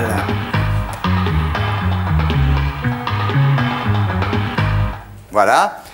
On va commencer avec vous, Michel. Est-ce que vous êtes accro à l'alcool? Non. Non. À la cigarette? Non. Ah, vous n'êtes pas accro à la cigarette? Non, au cigare. Au cigare. Alors, en parlant de cigarette, je voudrais répondre à un email d'un garçon qui s'appelle Libéral 1, le mec qui s'appelle Libéral, pas très libéral. Il me reproche en disant on fume sur votre plateau. Bah oui, moi les gens font ce qu'ils veulent, c'est vrai. Et puis que quand Darmon fume, si je l'engueule, c'est pas parce qu'il fume, c'est parce qu'il n'écoute pas Guy Forget. Voilà. Est-ce que vous êtes mytho? Comme tous les paranos. Vous êtes mytho? Mythomane? Peut-être, oui. Peut-être un peu. Vous? Moi, je déteste. Vous détestez les mythomanes? Voilà, il faut ça va. Parano, vous êtes parano? Comme tous les schizos. Ouais. Est-ce que vous êtes parano, Rulio? De temps en temps. De temps en temps. Vous avez peur, vous sentez que le monde entier est contre vous, ça vous arrive le matin? Quelqu'un qui a des problèmes psychomatiques, il est un peu paranoïque. Et vous êtes parano, non? Ça m'est arrivé, mais quelques petites fois. C'est fini. Mais trop jeune pour l'avoir fait. J'ai pas autant de... Alors, Mareva, est-ce que vous êtes maso? Est-ce que vous aimez quand on vous fait mal? Ça dépend où. Ah, ça dépend où, dit Mareva. Ça dépend où et comment. Ça dépend où et comment. Mais vous n'êtes pas contre le principe? Moi, je l'adore, cette Mareva. Est-ce que vous êtes maso? Vous aimez quand on vous fasse mal un peu en amour? En amour, non. Est-ce qu'on vous mord, quand on vous mord, ça vous plaît? Non. Mais j'aime bien les mauvaises critiques, j'adore. Oui, j'ai appris beaucoup. D'accord. Vous êtes maso, sado, sadomaso? Je suis maso comme tous les sados. Ouais. Alors vous, tiens. Tu connais l'histoire? Non. Tu connais l'histoire du maso qui dit au sado fais-moi mal, le sado lui dit non, et l'autre lui fait merci. Ah, c'est génial, c'est une très bonne histoire. Est-ce que vous êtes exhibo, c'est-à-dire exhibitionniste? Est-ce qu'à Miami, par exemple, chez vous, vous promenez à poil avec juste un t-shirt, même si les voisins regardent, vous aimez vous montrer un peu tout nu? Non. Non, c'est fini. Ma vie sexuelle, ça serait fini, là. Oh non, ça je veux pas. Non, mais non. Je me promène. Pas exhibitionniste du tout. Dans la maison? Oui, dans la maison. Dans la maison, oui. Dans la maison, vous êtes tout nu? Pas dans les jardins, non. Ouais. Et vous êtes toute nue chez vous? Moi, ça s'appelle pas de l'exhibitionnisme, c'est que j'ai grandi toute nue et en maillot de bain. Oh là là. Non, mais parce qu'à Tahiti, quand on est enfant, on est tout le temps à la plage. Et vous êtes encore une enfant? Exactement. Voilà, Bon. Est-ce que vous êtes porno? Comme tous les barjots. Comme tous les barjots, très bien. Vous êtes porno, c'est-à-dire vous aimez les cassettes porno, vous regardez des films? Oui.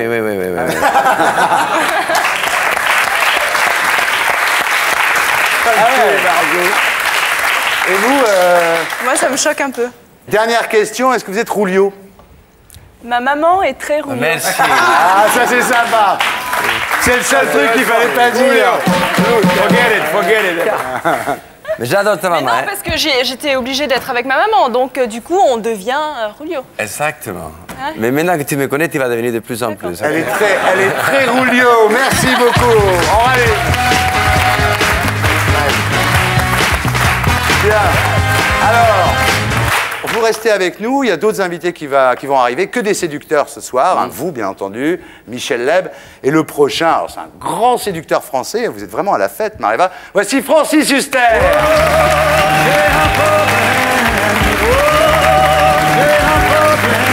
Mais là.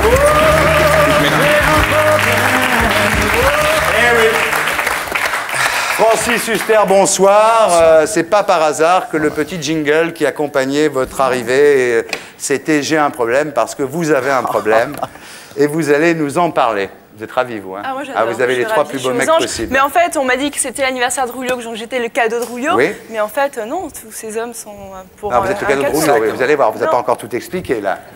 Vous êtes le cadeau de Julio, mais attendez, c'est bien d'être le cadeau de Julio. Moi, j'aimerais Non, être mais le moi, cadeau de je Julio. suis bien là, il y a des hommes charmants, donc je suis contente. Moi, j'aimerais bien être le cadeau de Julio, mais c'est pas moi. Voilà. Alors, le milieu culturel, le petit monde, le microcosme parisien, hein, ne parle que de vos renoncements successifs. Donc, on va essayer de les regarder un petit peu précisément. Et vous allez vous expliquer, surtout, parce que c'est une émission où on peut s'expliquer. Alors, d'abord, le théâtre du Rond-Point. Vous deviez reprendre le théâtre du Rond-Point, au Rond-Point des Champs-Élysées. Il y a 30 ans que vous réclamez un théâtre. Et le Rond-Point est libre, ça y est, enfin, en juin dernier. On a un petit peu poussé Marcel Maréchal dehors. Le ministère vous a donné tous les engagements que vous demandiez, le ministère de la Culture.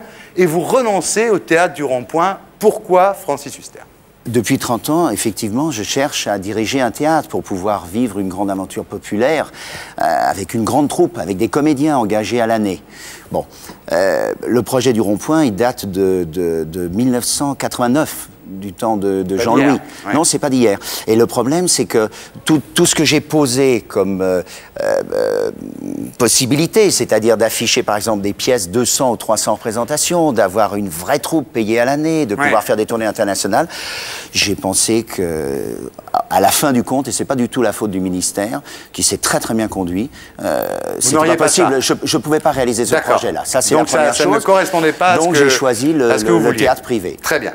Alors, ça, c'est la première chose, le théâtre du Rond-Point. Ensuite, vous dites, je vais racheter le bail du théâtre de la Madeleine à Simone Valère et à Jean de Sailly. 8-10 millions de francs, enfin, eux sont d'accord, on a trouvé un prix. Vous renoncez.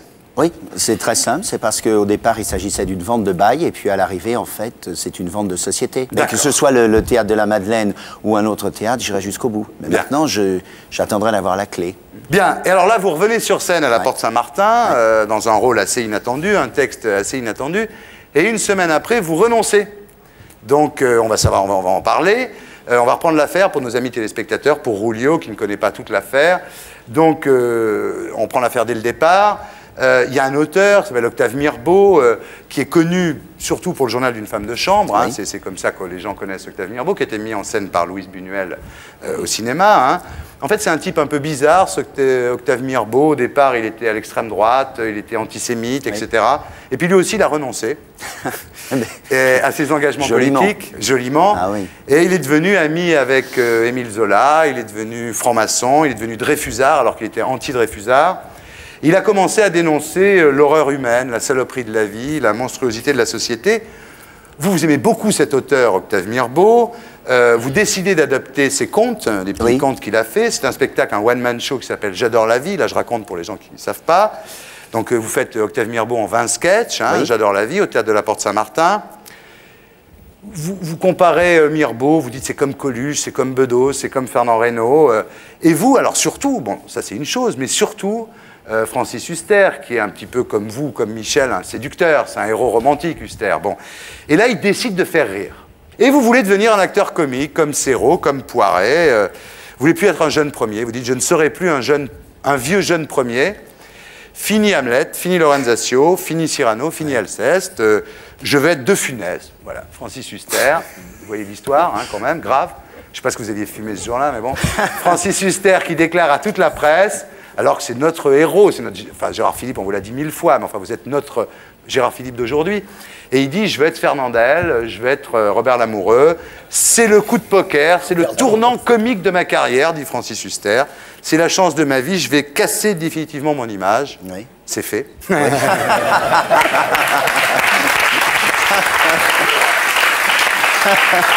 Venez me voir, je suis à hurler de rire, dit-il, dans le journal du dimanche. Ouais. Et alors là, je vais en avoir fini, c'est un peu long, mais comme ça tout le monde a compris. À la Générale, bon, bah, des gens aussi sympas que Michel Drucker, il applaudit toujours Michel Drucker. Michel Drucker n'a pas applaudi, Nagui, il applaudit toujours Nagui, il n'a pas applaudi. C'était un peu le bide, et donc vous décidez de renoncer et passer à un autre spectacle. Moi j'étais là, hein, j'étais là. Alors vous étiez là, alors, et j'ai applaudi. Hein. Bon, j'ai applaudi beaucoup. Non, sérieux.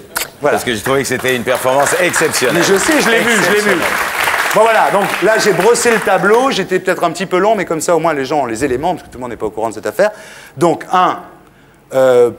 pourquoi Mirbeau Est-ce que c'est pas une erreur, une erreur sur le jugement littéraire? Est-ce que Mirbeau finalement c'est pas... Vous dites que c'est mieux que Maupassant, est-ce que finalement c'est pas moins bien que Maupassant? Est-ce qu'il n'y a pas une erreur de casting? C'est-à-dire vous, finalement vous êtes un jeune premier romantique, même si ça vous emmerde à votre âge. Tout à fait bien, parce qu'on a le même. Hein. Voilà, est-ce que vous n'êtes pas gouré? Racontez-nous là. Non, c'est pas La parole est à Francis Huster. Voilà. Quand on fait une erreur, on la reconnaît. Et j'ai fait une énorme erreur. J'ai cru que je pouvais lire le bottin sur scène, je pouvais faire n'importe quoi et que le public me suivrait. En fait, il ne me suit pas. C'est-à-dire que depuis un mois, même avant la première représentation du Mirbeau, il n'y avait aucune collectivité. Vous n'avez pas les collectivités? Je commence, j'ai pas les collectivités. On commence, il y a les places à demi-tarif, c'est bourré, c'est complet et vraiment... Parole d'honneur aussi, c'est à pisser de rire, les textes sont atroces, c'est pour ça que je parlais de Coluche, il y a un mec qui tue sa femme à coups de pompe, un autre qui tue une fille qui la viole à 10 ans, etc.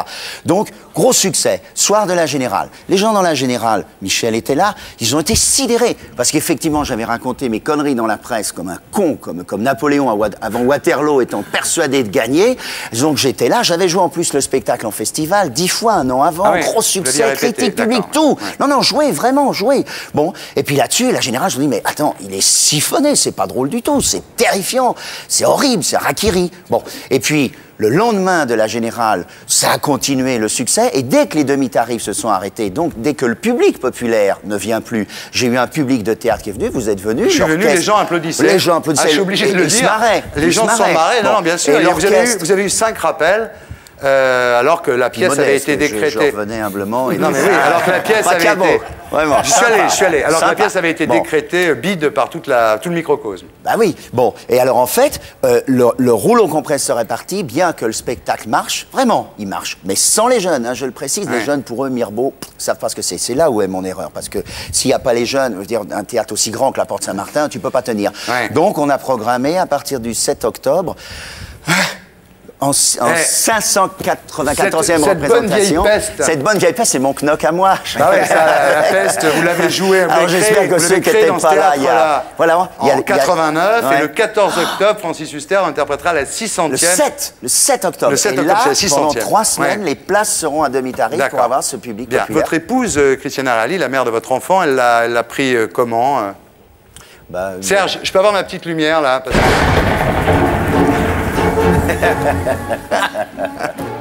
Alors c'est la question qui tue, Francis Huster, et pas la question qui fâche, comme disent certains copieurs. C'est génial, c'est Hitchcock. C'est au sujet de J'adore la vie. Christiana vous a dit quoi, franchement? Elle vous a dit, quand elle a vu le spectacle, elle vous a dit quoi? Donc j'étais complètement con, elle l'avait vu en festival, elle avait trouvé ça formidable. Comme un crétin, j'ai fait 3 erreurs. Le soir de la Générale, il y avait un micro, avec une réverbération dans la salle, c'était épouvantable, on avait l'impression que je parlais devant, derrière. En plus, elle m'avait dit de me méfier de tous les sketchs de paysans, j'en ai 3 ou 4. C'est vrai que vous patoisez pas mal. Hein. Oui, je jouais de Catéglio et des trucs comme ça. Alors voilà, au bout de 2, on en a marre. Et puis la 3e chose, c'est qu'effectivement, j'aurais peut-être dû commencer la trilogie avec la peste au lieu du Mirbeau. Mais par contre, elle a trouvé que j'avais des couilles d'arrêter. Ouais, mais elle n'était pas très chaude pour le spectacle. Ah non, non, non. Elle le trouvait très très bien. Elle trouvait que c'était de la folie. C'était trop risqué. Donc elle vous aime. On rallume. Christiana Reali aime Francis Huster. Bien. Et elle, par contre, elle fait un succès. Ah oui, avec la chatte sur un toit brûlant, c'est énorme. C'est énorme. Magnifique distribution, tout. Ben, on l'attend Les d'ailleurs, enseignes et vous tout. pouvez lui dire, hein, Christiana, on vous attend. Il paraît qu'elle a un petit peu peur de moi, alors je vous le dis, Christiana, je suis un mec vachement sympa. C'est vrai. Bien. Alors maintenant, pour vous réconforter un petit peu, Francis Huster, après tous ces problèmes que vous avez eus, mais enfin ça va, parce que la peste qui commence, et ça on sait que vous... Je vais vous faire une interview cire-pompe. On ne bouge pas pendant le jingle. Vous êtes sans doute, Francis Huster, l'un des meilleurs acteurs de votre génération. Des acteurs comme vous, il y en a un par siècle. Qui aujourd'hui pourrait réellement prétendre à votre succession? Je fais comme si je n'avais pas entendu, mais je pense que dans le style d'emploi, Toretton me paraît un acteur qui a un peu la même courbe, et puis Samuel Labarthe. Ouais, mais Toretton, je peux me permettre de vous dire, il est moins beau que vous. Bon, mais T'as de beaux yeux, tu sais. Bien, alors vous effectuez un parcours sans faute, on vient de le voir. Hein. Pour la rentrée 2001, vous nous avez prévu quoi en septembre prochain? Pour la rentrée 2001? Oui, bah oui. Peut-être, je retaperai encore le clou avec un spectacle. Je rêve depuis longtemps, et dis que c'est la vérité. Chez Hutt, on n'arrête pas de le dire, de faire certains lame shows tous les deux ensemble. Ah ouais. Alors si jamais il y a un producteur qui veut prendre c'est bien, comme il est Nobody's Perfect, c'est génial. On ne sait pas qui fera qui, mais on réfléchira. On réfléchira. Ouais. Francis Huster, vous êtes conscient de votre charisme, hein, de votre charme fou, Mareva.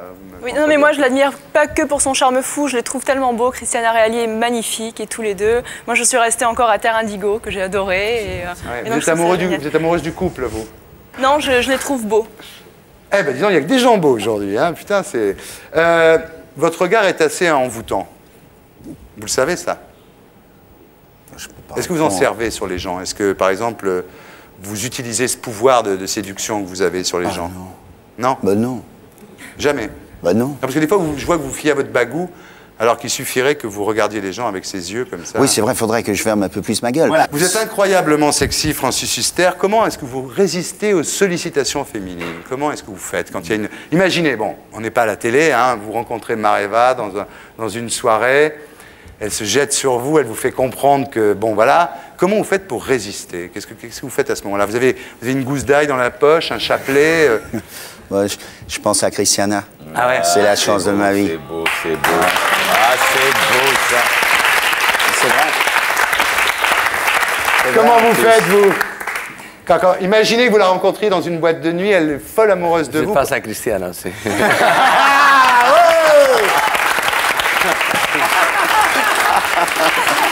Bravo. Dites-moi, Francis Huster, on continue l'interview cire-pompe. Il a du pot, il peut toujours faire ça. Ah ben lui, je m'attendais à ça tout le temps. Oui, bah oui. C'est la star internationale. C'est bien quand on est star internationale. Voilà. On a le droit de tout faire. Tout Paris bruise de vos exploits. On dit que vous êtes un super coup. Est-ce que c'est vrai, Francis Huster? Ouais. Là, je pense à Christiana. Vous êtes le plus heureux des hommes, non? Oui, c'est vrai. Vous n'avez pas de problème dans la vie? Non, aucun problème. Donc cette histoire de Mirbeau, c'est pas un souci? Oh ben non, mais non. Ah non, puis en plus, c'est vrai, je me sens grandi de défendre Mirbeau. Il faut. Ben, bon, quelqu'un réussira là où j'ai échoué, mais vraiment... Je veux pas couteau dans la plaie, mais vous êtes sûr que c'est aussi bien que ça, Mirbeau? Si, c'est fantastique. Bon d'accord, il n'y a rien à faire, on rallume. Si, c'est extraordinaire.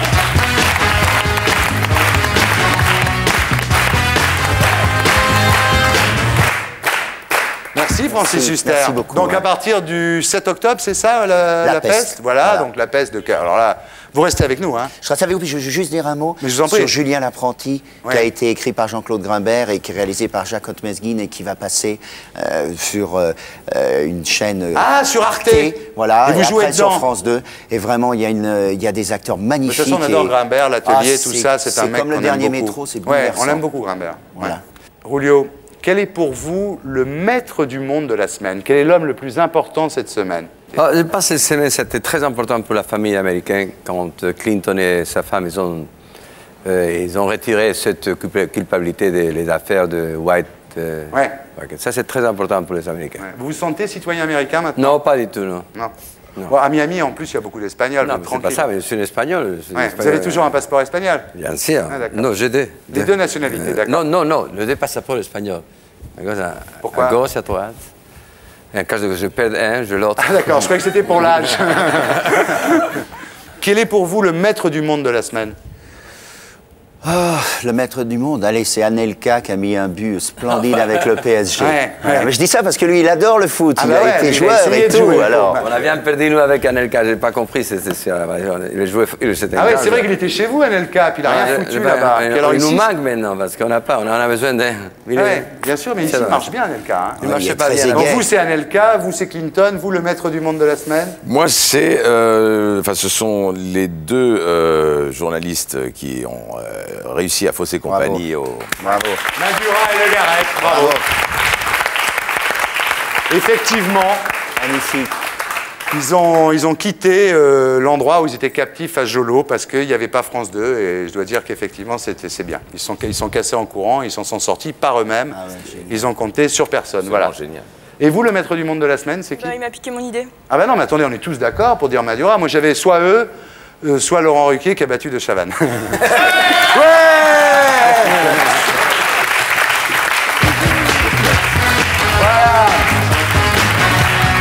Alors maintenant, j'accueille un ami, mais qui n'est pas seulement un ami, c'est aussi un excellent écrivain. J'accueille Patrick Besson, mesdames, messieurs.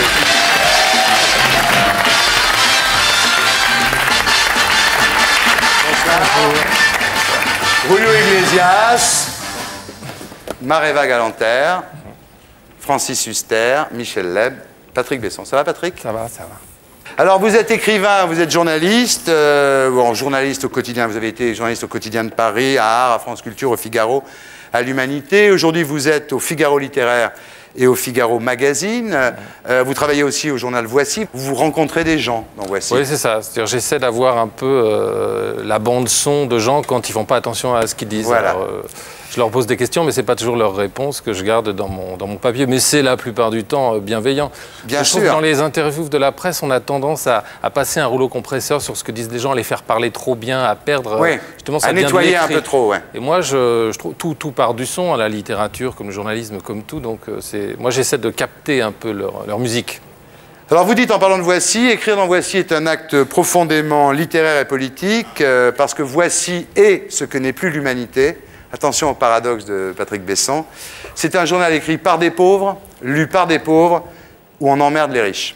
Donc ça a ça de commun avec l'humanité. Mais en plus, les riches gagnent encore plus d'argent en étant emmerdés dans ce journal de pauvres pour les pauvres, puisqu'ils attaquent et qu'ils gagnent tout le temps. Puisqu'il y a une loi en France qui fait que dès que tu parles de la vie privée de quelqu'un, de toute façon, tu perdras le procès qu'il te fera ou ne te fera pas, parce qu'il y a des gens qui n'attaquent pas la presse. Julio Iglesias, est-ce qu'en Espagne, il y a beaucoup de journaux comme ça, de la presse un peu à scandale? Est-ce que vous avez été victime de ça, vous? Non, pas du tout. Je suis toujours complice de la presse, moi.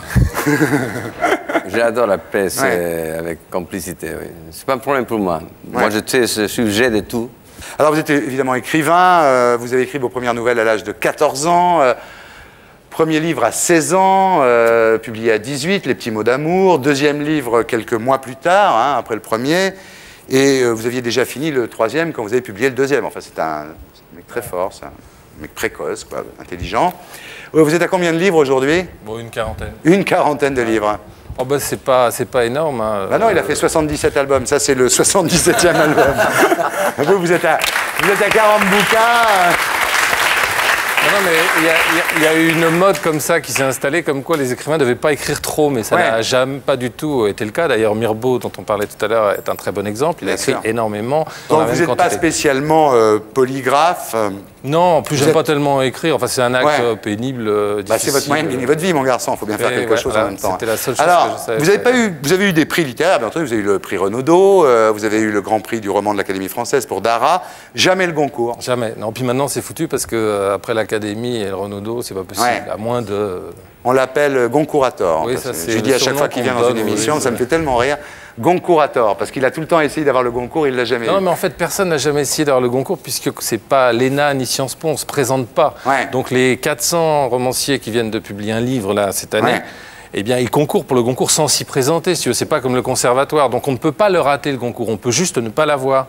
C'est un concours, un examen qui se rate. C'est pas le Goncourt. Donc, c'est vrai. Donc dire de quelqu'un qu'il a raté le Goncourt, c'est pas... surtout pour moi, qu'il ait raté si souvent. Ceci étant, ça ne vous empêche pas, Patrick Besson, de vraiment vous de tout donner à la littérature d'une certaine façon. Vous avez dit l'écriture est un substitut à tout, même aux femmes. Bah oui, que faire quand on n'a pas de femme? Écrire un livre où il y a une femme dedans. Voilà. Bon, on va faire un peu de promo, mes enfants. Zoom, zoom. Voilà, c'est le nouveau livre de Patrick Besson qui s'appelle « Accessible à certaines mélancolies ». Alors là, vous n'avez jamais expliqué parce que moi, je ne comprends pas. Soit c'est accessible à une certaine mélancolie, soit c'est accessible à certaines mélancolies avec un S à certaines et un S à mélancolie, mais accessible à certaines mélancolies, il y a une faute d'orthographe. Mais non, d'abord ce serait une faute de grammaire, ce serait pas une faute d'orthographe. Et ensuite...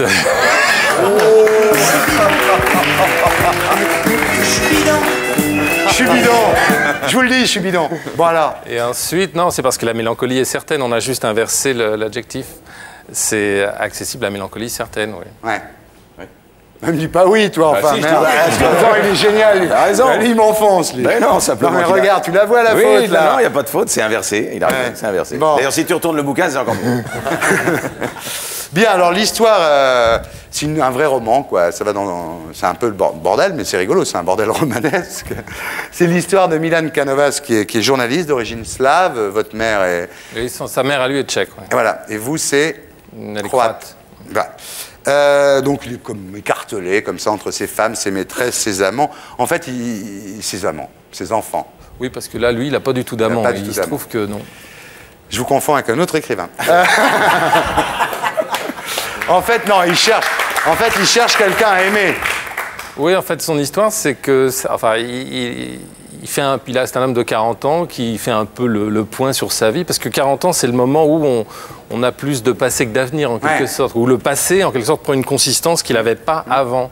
Et donc, il se met à vivre d'une vie presque aussi forte que le présent ou l'avenir. Et donc, il fait une espèce de tour de son passé, il se rend compte qu'il n'a jamais vraiment aimé personne, en fait. Et il va rencontrer la femme de sa vie. Bon, il se trouve qu'au même moment...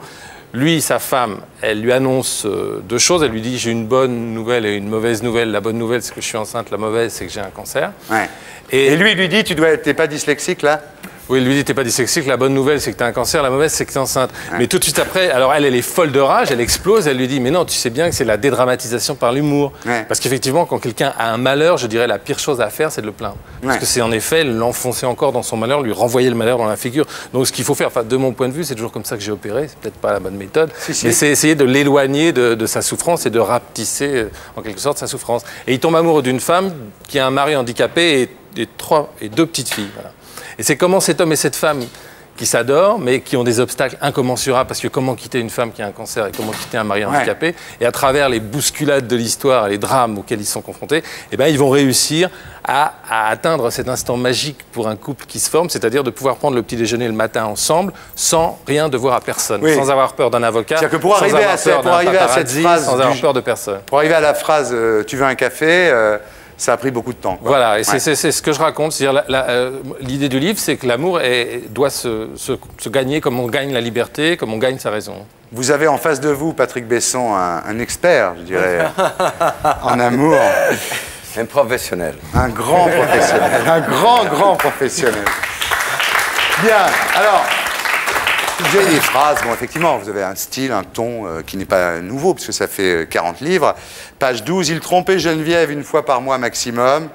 Est-ce d'ailleurs tromper une femme que de coucher avec une autre?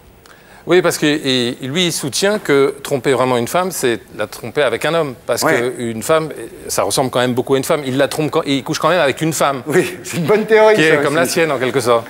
Alors que c'est une bonne théorie. Il y a la théorie de Michel Leb, qui est la fidélité, c'est dans la tête. Le reste, on peut faire ce qu'on veut. Il y a la théorie de Besson, qui est de dire, tant que c'est avec une femme, on ne trompe pas sa femme, puisque c'est toujours une femme. C'est bien, c'est vachement instructif, cette émission. C'est le service public, ça. Hein.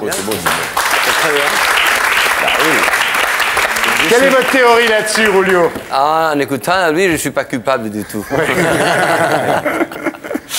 Bien, alors vous dites, il y a des phrases formidables, je ne vais pas tout citer bien sûr, mais le monde est rempli d'opportunistes qui n'ont qu'une peur, passer pour des opportunistes. Ah oui, alors ça, se faire haïr, c'est traiter un opportuniste d'opportuniste. Ouais. Alors ça, c'est une haine. C'est très juste, et vous dites l'activité humaine consistant principalement à cacher qu'on dit et qu'on fait des choses par intérêt. Et en fait, c'est vrai, quand vous dites un opportuniste qui est opportuniste, ça l'énerve absolument. Presque tout le monde fait presque tout par intérêt. D'ailleurs, quand tout d'un coup vous faites une chose désintéressée, les gens ne comprennent absolument pas. Et ils pensent donc que vous avez un intérêt supérieur. Moi, j'ai eu ça très souvent dans ma vie, quand je me suis inscrit au Parti communiste. On va en parler. En Yougoslavie, à chaque fois, les gens me disaient, il fait ça, il doit avoir un intérêt. Mais non, c'était tellement désintéressé que ça avait l'air d'obéir à l'intérêt supérieur. Alors, sur l'amour et le sexe, Patrick Besson a une position... Je dis une position psychologique, évidemment. Non, mais vous me regardez. Une position très originale. Il dit une chose, vous allez voir, c'est intéressant, c'est très intéressant. Ça me fait réfléchir tout ça, mais j'apprends des trucs aussi. Il dit, je crois au bonheur conjugal. Il ne peut y avoir de vrais érotomanes et de vrais pornographes qu'à l'intérieur d'un couple marié. Parce qu'on a le temps. Il dit, c'est comme la littérature, quand on est marié avec quelqu'un, on a le temps. Et finalement, il dit, on est comme frère et sœur quand on est marié avec quelqu'un. On est comme frère et sœur, et comme père et fille. Et c'est donc incestueux, et c'est là que les choses vraiment sales peuvent commencer. Et il a raison. Vous rencontrez une fille, bon, vous la sautez dans le buffet de la gare. Bon, c'est pas... Mais quelqu'un avec qui vous êtes depuis longtemps, avec qui vous avez des rapports de père à fille ou de frère à sœur, quand vous faites l'amour, il y a quelque chose d'incestueux. Et c'est vrai que le temps y est pour quelque chose. Oui, d'ailleurs, même dans les sacrements du mariage, on dit vous allez faire qu'une seule chair. Mais quand une seule chair couche ensemble, ça s'appelle la masturbation, c'est interdit, quoi. Enfin, c'est un péché, selon Vous ne croyez pas, Francis, à cette théorie, que finalement, on va beaucoup plus loin quand on est avec la... Si on rencontre une fille tous les soirs, ça reste, je ne dis pas superficiel, mais enfin, bon, on ne peut pas tout faire. Mais quand on est avec quelqu'un depuis longtemps, comme vous, avec Étienne, est-ce que... Non, mais sérieusement, est-ce que c'est pas finalement plus propice à des découvertes érotiques, voire pornographiques? Peut-être. Vous n'êtes pas dans la merde, là. Non, je ne suis pas dans la merde. Non, mais... C'est vrai que vous dites que coucher avec quelqu'un qui n'est pas sa femme, c'est pas du tout dégueulasse. J'aime bien le sens du paradoxe et je suis assez... Oui, enfin... moi, je crois d'une façon générale à ce qui dure. C'est Darius qui, dans Hérodote, dit « Mais avant de te dire que tu es heureux, eh ben, attends le dernier jour de ta vie pour savoir si vraiment tu auras été heureux. Parce que si ça se trouve, les 3 dernières années, ça va être atroce. L'amour, c'est pareil. Je trouve que la preuve de l'amour dans sa profondeur, c'est en effet qu'il ne s'arrête pas. C'est vrai que vous avez affiché des idées politiques communistes bien avant que ça redevienne à la mode, parce que maintenant tout le monde est communiste. Oui, mais alors à l'époque, il y avait quand même... tout le monde, José Bové, Frédéric Becbédé, Viviane Forester, c'est la mode le communisme. À l'époque, il y avait quand même beaucoup plus de monde à la fête de l'humanité. Vous avez, Patrick Besson, vous avez même défendu l'URSS.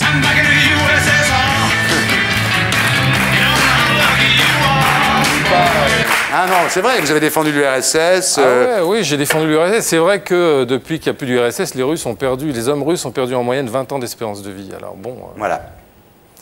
Je sais, ça jette un froid, mais... Bah, ça jette un froid, oui. Vous dites aussi, en parlant de la Yougoslavie, vous dites, à l'époque, c'était la paix. Tito, du temps de Tito, il n'y avait pas de guerre. Non, mais ça, la Yougoslavie, la Yougoslavie, on pourra en parler très longtemps, mais effectivement, tous ces peuples qui se sont retrouvés un peu reliés par hasard n'étaient peut-être pas tout à fait mûrs pour vivre ensemble, en tout cas vivre ensemble dans l'espèce de liberté et la frénésie libérale du post-communisme. Donc ce qui est arrivé était presque... Enfin, moi, j'aurais fait les choses autrement, mais c'était malheureusement un peu... La séparation et le divorce étaient inscrits déjà, même dans la Constitution de 74. Là, c'est pas un froid que je vais jeter. Bon, dites-moi, demain, il y a les élections en Yougoslavie. Là, Milosevic va être élu, sans doute. Non. Non? Je pense pas. Vous pensez pas? Tous les sondages donnent Kostunica vainqueur, donc j'imagine que... vous êtes bien énervé à l'époque de la guerre du Kosovo en disant tous les Occidentaux disent que c'est pas vous les Serbes qu'on vise, c'est Milosevic. Mais alors pourquoi ils bombardent les Serbes? Ce qui m'a énervé à la guerre du Kosovo, c'est que je pensais que c'était pas la peine de bombarder ni la Yougoslavie ni le Kosovo. Il s'agissait de faire une partition, mettre les Albanais du Kosovo d'un côté et les Serbes de l'autre, puisque tous les deux avaient le droit de vivre au Kosovo. Et c'est exactement la solution à laquelle on est arrivé, à savoir qu'on a bombardé. Maintenant, les Serbes sont à Mitrovica, les Albanais sont ailleurs. Donc en fait, on a fait une partition. J'aurais préféré qu'on la fasse sans tuer des milliers de gens, c'est tout. Dernier mot sur la politique. L'Irak, vous faites partie d'un groupe, un avion pour l'Irak. Non, parce que là, je vais encore jeter un plus grand froid. Allez-y, allez-y. Il y a 126 enfants irakiens qui meurent tous les jours à cause des sanctions qu'on fait subir à des gens qui n'étaient même pas nés à l'époque où Saddam Hussein a envahi le Koweït. Donc, de toute façon, les embargos sont toujours improductifs, puisque le dictateur, dans ces cas-là, il garde toute l'économie. Donc, il n'y a aucun moyen à une opposition de travailler avec l'étranger, de se renforcer et puis de renverser le pouvoir. Donc, aussi bien en Yougoslavie qu'en Irak, qu'à Cuba, l'embargo a toujours maintenu un dictateur ou tel. Donc, il y a ça, 26 enfants irakiens qui meurent. L'embargo, c'est presque une arme technique pour tuer seulement les innocents, ce qui quand même... Julio Iglesias, vous êtes ambassadeur à l'UNICEF. Je suis très d'accord avec ça. Voilà, c'est important de... C'est vrai qu'ils payent un peu pour des choses que ces pauvres enfants n'ont pas commises, évidemment. Vous savez, en parlant des enfants, c'est comme des images. On arrive le soir, on est à la maison, on voit des images de petites qui meurent tous les jours. L'année, on a oublié. Ouais. Le problème de toutes ces histoires qu'on raconte ici, c'est qu'en parlant, on peut faire un peu de la conscience. Mais la réalité, c'est qu'il y a 35 000 enfants que tous les jours meurent. Vous aussi, Michel Leb, on n'est pas là pour dire tout ce qu'on fait dans les causes humanitaires les uns et les autres, mais enfin, vous faites un concert contre la leucémie, enfin pour aider la recherche contre la leucémie. Exactement. C'est quand? Ce concert aura lieu le 23 octobre au Casino de Paris. Ouais. Et on fait un concert, enfin c'est un spectacle où ils sont réunis pour la première fois pour une cause humanitaire comme la leucémie, qui a besoin vraiment beaucoup d'argent pour continuer la recherche. On fait une réunion de comédiens, de comiques sur scène, où il y aura Michel Bernier, Michel Boujna, Alex Métayer. Et c'est la première fois que tous les comiques, je ne les cite pas tous, mais tous les comiques qui seront disponibles ce soir-là, le 23 octobre, très bien, à 20h30 au Casino de Paris. On le réannoncera ici. Pour la leucémie. Voilà, on le réannoncera ici. Merci. Et alors, Julio Iglesias va s'occuper maintenant de Tahiti. C'est-à-dire que Julio a décidé de militer pour l'indépendance de la Polynésie. Vous n'y êtes pas étrangère, je dois dire. Non, jamais. Non, ils sont bien avec les Français, là. Ouais. Ben là, puisqu'on est dans les bons sentiments, je vais recevoir un mec vraiment exceptionnel. Voici Ababakar Diop.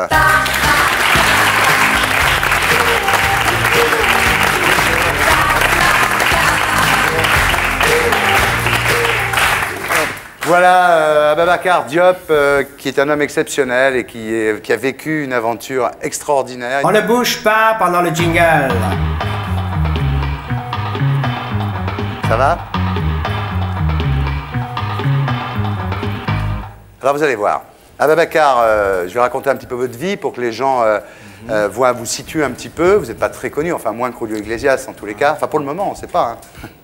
Alors, vous êtes né au Sénégal, au centre du Sénégal, à Kaolack. Vous avez été élevé à Saint-Louis du Sénégal, dans un quartier qui s'appelle Guet-Ndar, qui est un quartier de pêcheurs, très pauvre. La nuit, le quartier était souvent envahi par la mer. Votre mère avait épousé un fonctionnaire, et c'est vrai que très jeune, vous avez compris que vous ne seriez pas pêcheur, comme tous les gens avec qui vous viviez. Vous auriez un autre destin. Vous avez été élevé par votre mère, qui ne savait ni lire, ni écrire, ni parler français. Et d'ailleurs, vous le racontiez quand Ababakar voulait de l'argent, il allait voir sa mère et il lui disait, tu sais maman, à l'école, les points-virgules, ça s'achète. Donc il demandait de l'argent à sa mère pour acheter des points-virgules et sa mère lui en donnait. C'est assez touchant. Alors, vous étiez très jeune, passionné par les études, par Jean-Paul Sartre, par Camus. Vous avez milité très jeune, vous êtes un peu un rebelle, hein, vous avez milité pour l'indépendance de la Casamance. Vous avez affronté la police sénégalaise lors des émeutes étudiantes de 1988. Et puis, bon, un jour, à cause de ça, sans doute, vous débarquez en France grâce à un ami qui est à Interpol. Vous arrivez à passer comme ça et vous débarquez en France. Vous faites des petits boulots. Mais ce qui est très étonnant dans le destin d'Ababakar Diop, c'est que très tôt, il a fait des petits boulots. D'abord, il nettoyait des entreprises de nettoyage, enfin des trucs pas très rigolos. Et lui, il étudiait, il continuait toujours à étudier malgré tout. Il ne voulait pas se résigner à sa condition. Il a fait des études d'informatique. Vous avez demandé l'asile politique en France. Et ce qui est un petit peu terrible dans toute cette histoire, c'est que le même jour, vous avez à la fois réussi votre examen et le même jour, vous recevez le refus de votre demande d'asile politique. C'est assez malheureusement, quelqu'un qui voulait s'intégrer, qui voulait travailler, a été refusé. On a refusé l'asile politique. Donc vous devenez sans papier. Vous faites venir votre femme en France. Le mariage avait été fait au Sénégal en votre absence. Donc vous couchez avec votre femme pour la première fois quand elle arrive en France. Hein. En 1995, vous êtes déclaré irrégulier après 7 ans de vie en France. Vous avez cotisé à la sécurité sociale, vous avez payé vos impôts, mais vous êtes malgré tout considéré comme un irrégulier. Et à ce moment-là, bon voilà, vous en avez marre. Vous rejoignez les Africains de Montreuil, qui occupent l'église Sainte-Ambroise, et puis plus tard, l'église Saint-Bernard, hein, bien connue. Vous vous élevez contre le charter des 52 Maliens, le défonçage de la porte d'une église. Il ne faut jamais oublier qu'on a défoncé la porte d'une église. Hein. Et puis voilà, et puis vous écrivez un bouquin qui est là d'ailleurs, qui est sorti en 97, hein, qui s'appelle « Dans la peau d'un sans-papier au seuil ». Voilà. Vous adhérez au Parti communiste, ce qui ne sera pas sans intéresser notre ami Patrick Besson. Vous faites des missions dans l'informatique, voilà, donc vous êtes là, vous êtes finalement régularisé grâce à Jospin, vous faites des missions dans l'informatique, vous publiez votre bouquin, et vous militez pour les sans-papiers. Bon, jusque-là, je dirais, c'est déjà pas mal. Mais c'est que le début du destin exceptionnel d'Ababacar Diop. Vous imaginez à ce moment-là un système de visiophonie par Internet pour que les expatriés africains puissent communiquer avec les gens qui sont restés dans les pays d'origine en payant moins cher que le téléphone. Et vous déposez une marque, vis-à-vis, VIS, @vi, vis-à-vis, vous déposez une marque à l'INPI et vous créez un cybercafé en face de l'église Saint-Bernard pour que les gens, alors les immigrés viennent, les expatriés viennent, et puis ils peuvent communiquer avec leurs familles qui sont restées au pays. Et là c'est extraordinaire. En mai 2000, donc il n'y a pas si longtemps, coup de fil de Vivendi. Vivendi, c'est un groupe de communication français extrêmement important qui vient de racheter Universal, donc c'est énorme, hein. C'est Canal+, c'est la Générale des Eaux, c'est beaucoup de choses. Et ces gens-là s'apprêtent à dépenser des milliards dans un système de WAP, c'est-à-dire l'Internet par le téléphone mobile, hein, par le portable. Hein. Ils s'apprêtent à dépenser des milliards pour lancer leur système de WAP, et ils l'ont appelé vis-à-vis. Mais au lieu de l'appeler vis-à-vis VIS, @VIS, ils l'ont appelé vis-à-vis VI2ZAVI. Et ils sont, excusez-moi, un peu cons, ils ont tout prévu, la campagne de publicité, la conférence de presse, le lancement, sans avoir vérifié, il suffit de taper INPI 3615, hein, sans avoir vérifié sur Minitel, on ne parle même pas d'ordinateur, que vis-à-vis était déposé par Ababacar Diop. C'est pas très sérieux. Alors ils viennent vous voir, et la veille de la conférence de presse, c'est-à-dire la veille du jour où Jean-Marie Messier doit annoncer la création de vis-à-vis, ils viennent voir Ababacar Diop et ils lui disent « Vendez-nous la marque », parce qu'on va vraiment passer pour des cons. En plus, ils sont associés avec Vodafone, qui est une boîte internationale. Donc ils ont peur vraiment de passer pour des cons. Ils viennent le voir et ils lui disent « Vendez-nous la marque, soyez gentils, vendez-nous la marque ». Et Ababacar, il lui propose 1 million de francs. Et Ababacar, 1 million de francs, il dit non, c'est pas assez. C'est pas pour lui, hein, le pognon, c'est ce qu'il appelle l'impôt révolutionnaire. Il dit le pognon, de toute façon, moi je veux plus pour le donner aux expatriés, pour le donner aux sans-papiers.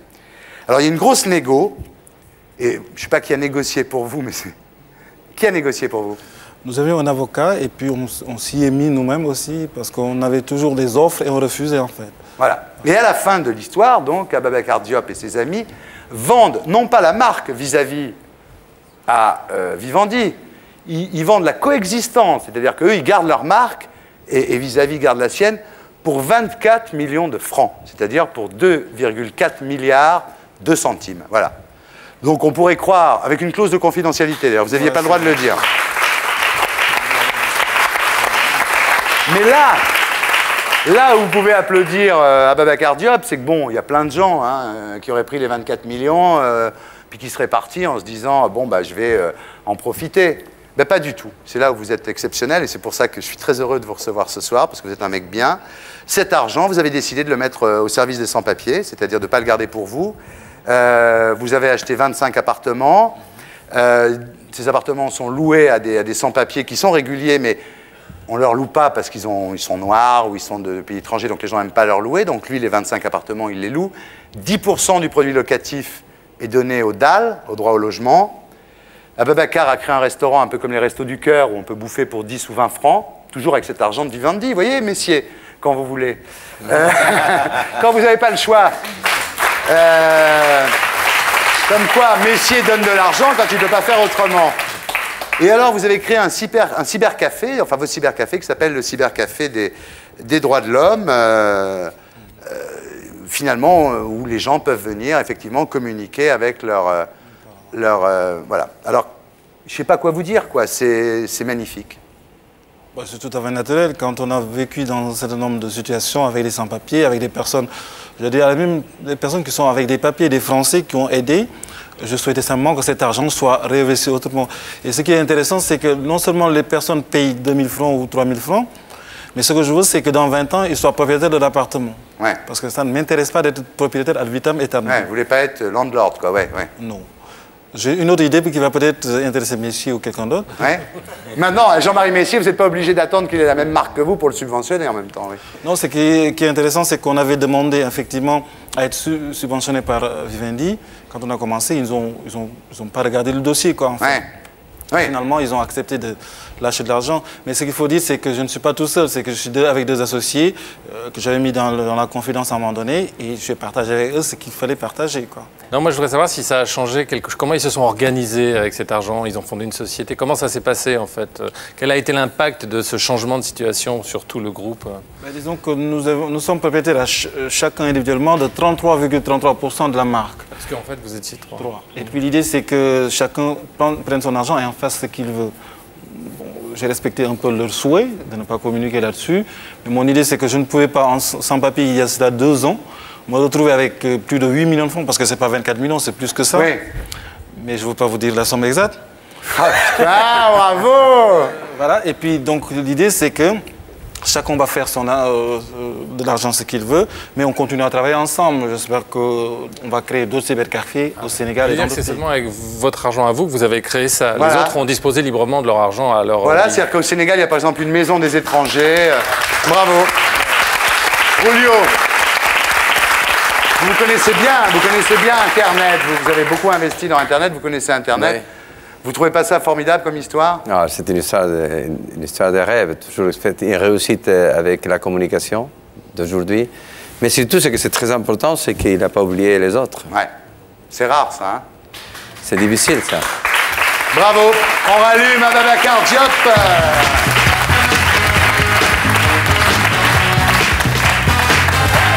Merci, bravo. On est très heureux de vous recevoir. Merci. Vous avez été très courageux. Alors maintenant, on va passer au blind test. Vous êtes prêts? Alors j'appelle Michael, parce que vous savez que si nos invités ne peuvent pas répondre, c'est le public qui répond. Il y a quelqu'un qui a gagné pendant 2 semaines de suite. La première semaine, il avait les cheveux longs. La deuxième semaine, il avait les cheveux courts. Cette semaine, il a les cheveux blonds. C'est Michael!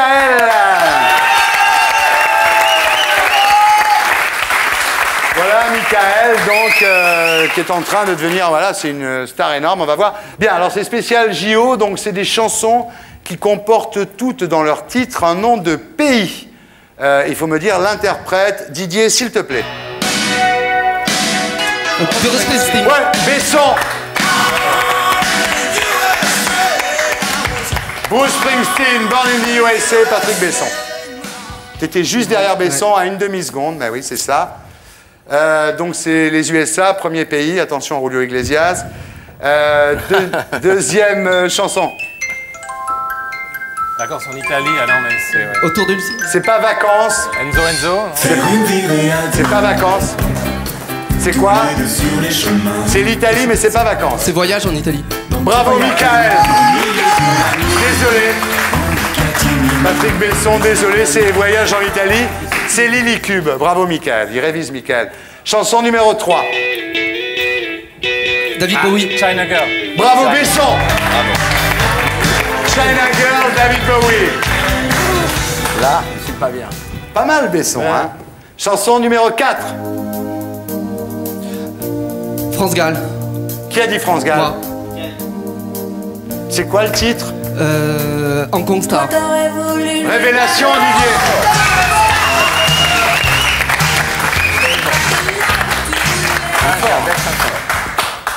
Le mec, alors, c'est pas comme Cadet Olivier, parce que Cadet Olivier, votre copine Linda Hardy, leur filait les réponses. Mais là, personne t'a filé les réponses. Non, non, promis. Bon. Donc c'est étonnant. Chanson numéro... Michel Polnareff, Lettre à France.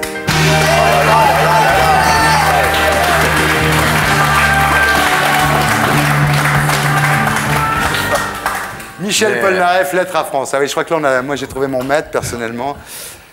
6e chanson. C'est au Brésil, c'est pas quoi ça. Il n'y a pas de mélodie là. C'est du Sundoul, mais c'est pas ça. Non.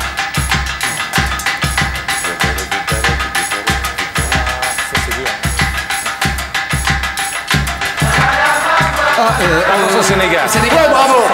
Désolé Patrick Besson. Je m'éclate au Sénégal. C'était une chanson pour notre ami Ababacar Diop, c'est Martin Circus, je m'éclate au Sénégal. Mais juste pour le fun, parce qu'on va pas jouer dessus, la version de Marou. Ça, c'est une reprise, ça. C'est Marou, ça.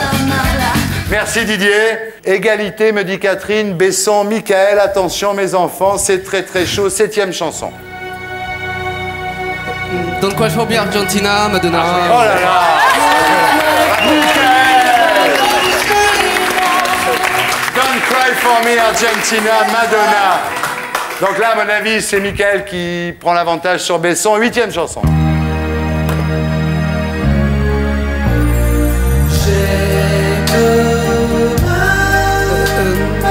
Alain Chamfort.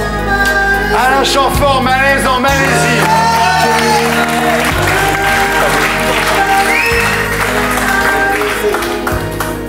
Là, vraiment, je crois qu'on va se voir souvent, mon garçon. Tu es vraiment une star. Alors maintenant, le Super Banco. De toute façon, c'est Michael qui a gagné, mais tant pis, quand même, Didier, le Super Banco.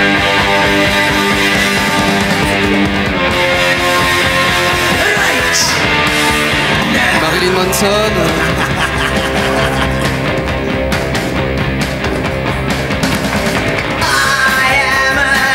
Voilà, c'est évidemment les Sex Pistols, Anarchy in the UK. Bravo, tu t'appelles comment?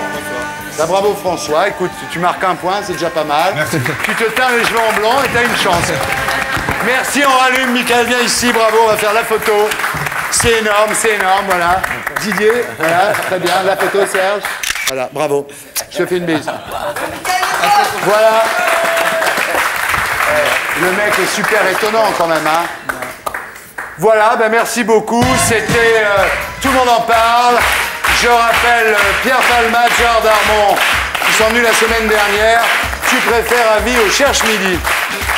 Michel Leb, au Casino de Paris, du 10 octobre au 12 novembre. Et après la tournée, Julio Iglesias, Noche de Cuatro Lunas, avec le titre en promotion. C'est celui-là, voilà. Voilà, ça s'appelle Gozar la Vida. Et le clip est très chaud. On continue, Patrick Besson, accessible à certaines mélancolies. Il dit qu'il n'y a pas de faute d'orthographe. C'est chez Albin Michel. Francis Huster, J'adore la vie au Théâtre de la Porte Saint-Martin.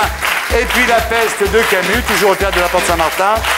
Ababacar Diop, votre bouquin qui est sorti en 97, qui s'appelle Dans la peau d'un sans-papier au seuil. Et Maréva Galanter, bientôt sur TF1, ou peut-être sur une autre chaîne. Bon, mais je vous laisse, hein. Merci beaucoup. À la semaine prochaine. À la semaine prochaine.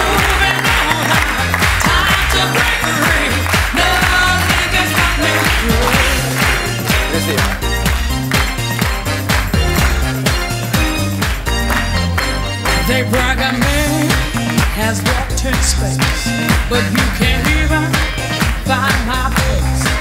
There ain't nothing you can do, 'cause I've had enough of me, baby, being part of you. Just who do you think you are? This time you've gone too far. Just who do you think you are? Take it like a man, baby, if that's what you are, 'cause I'm moving on up, moving on out, moving on up. Nothing can stop me. Moving on up, moving on out. Time to break free. Nothing can stop me.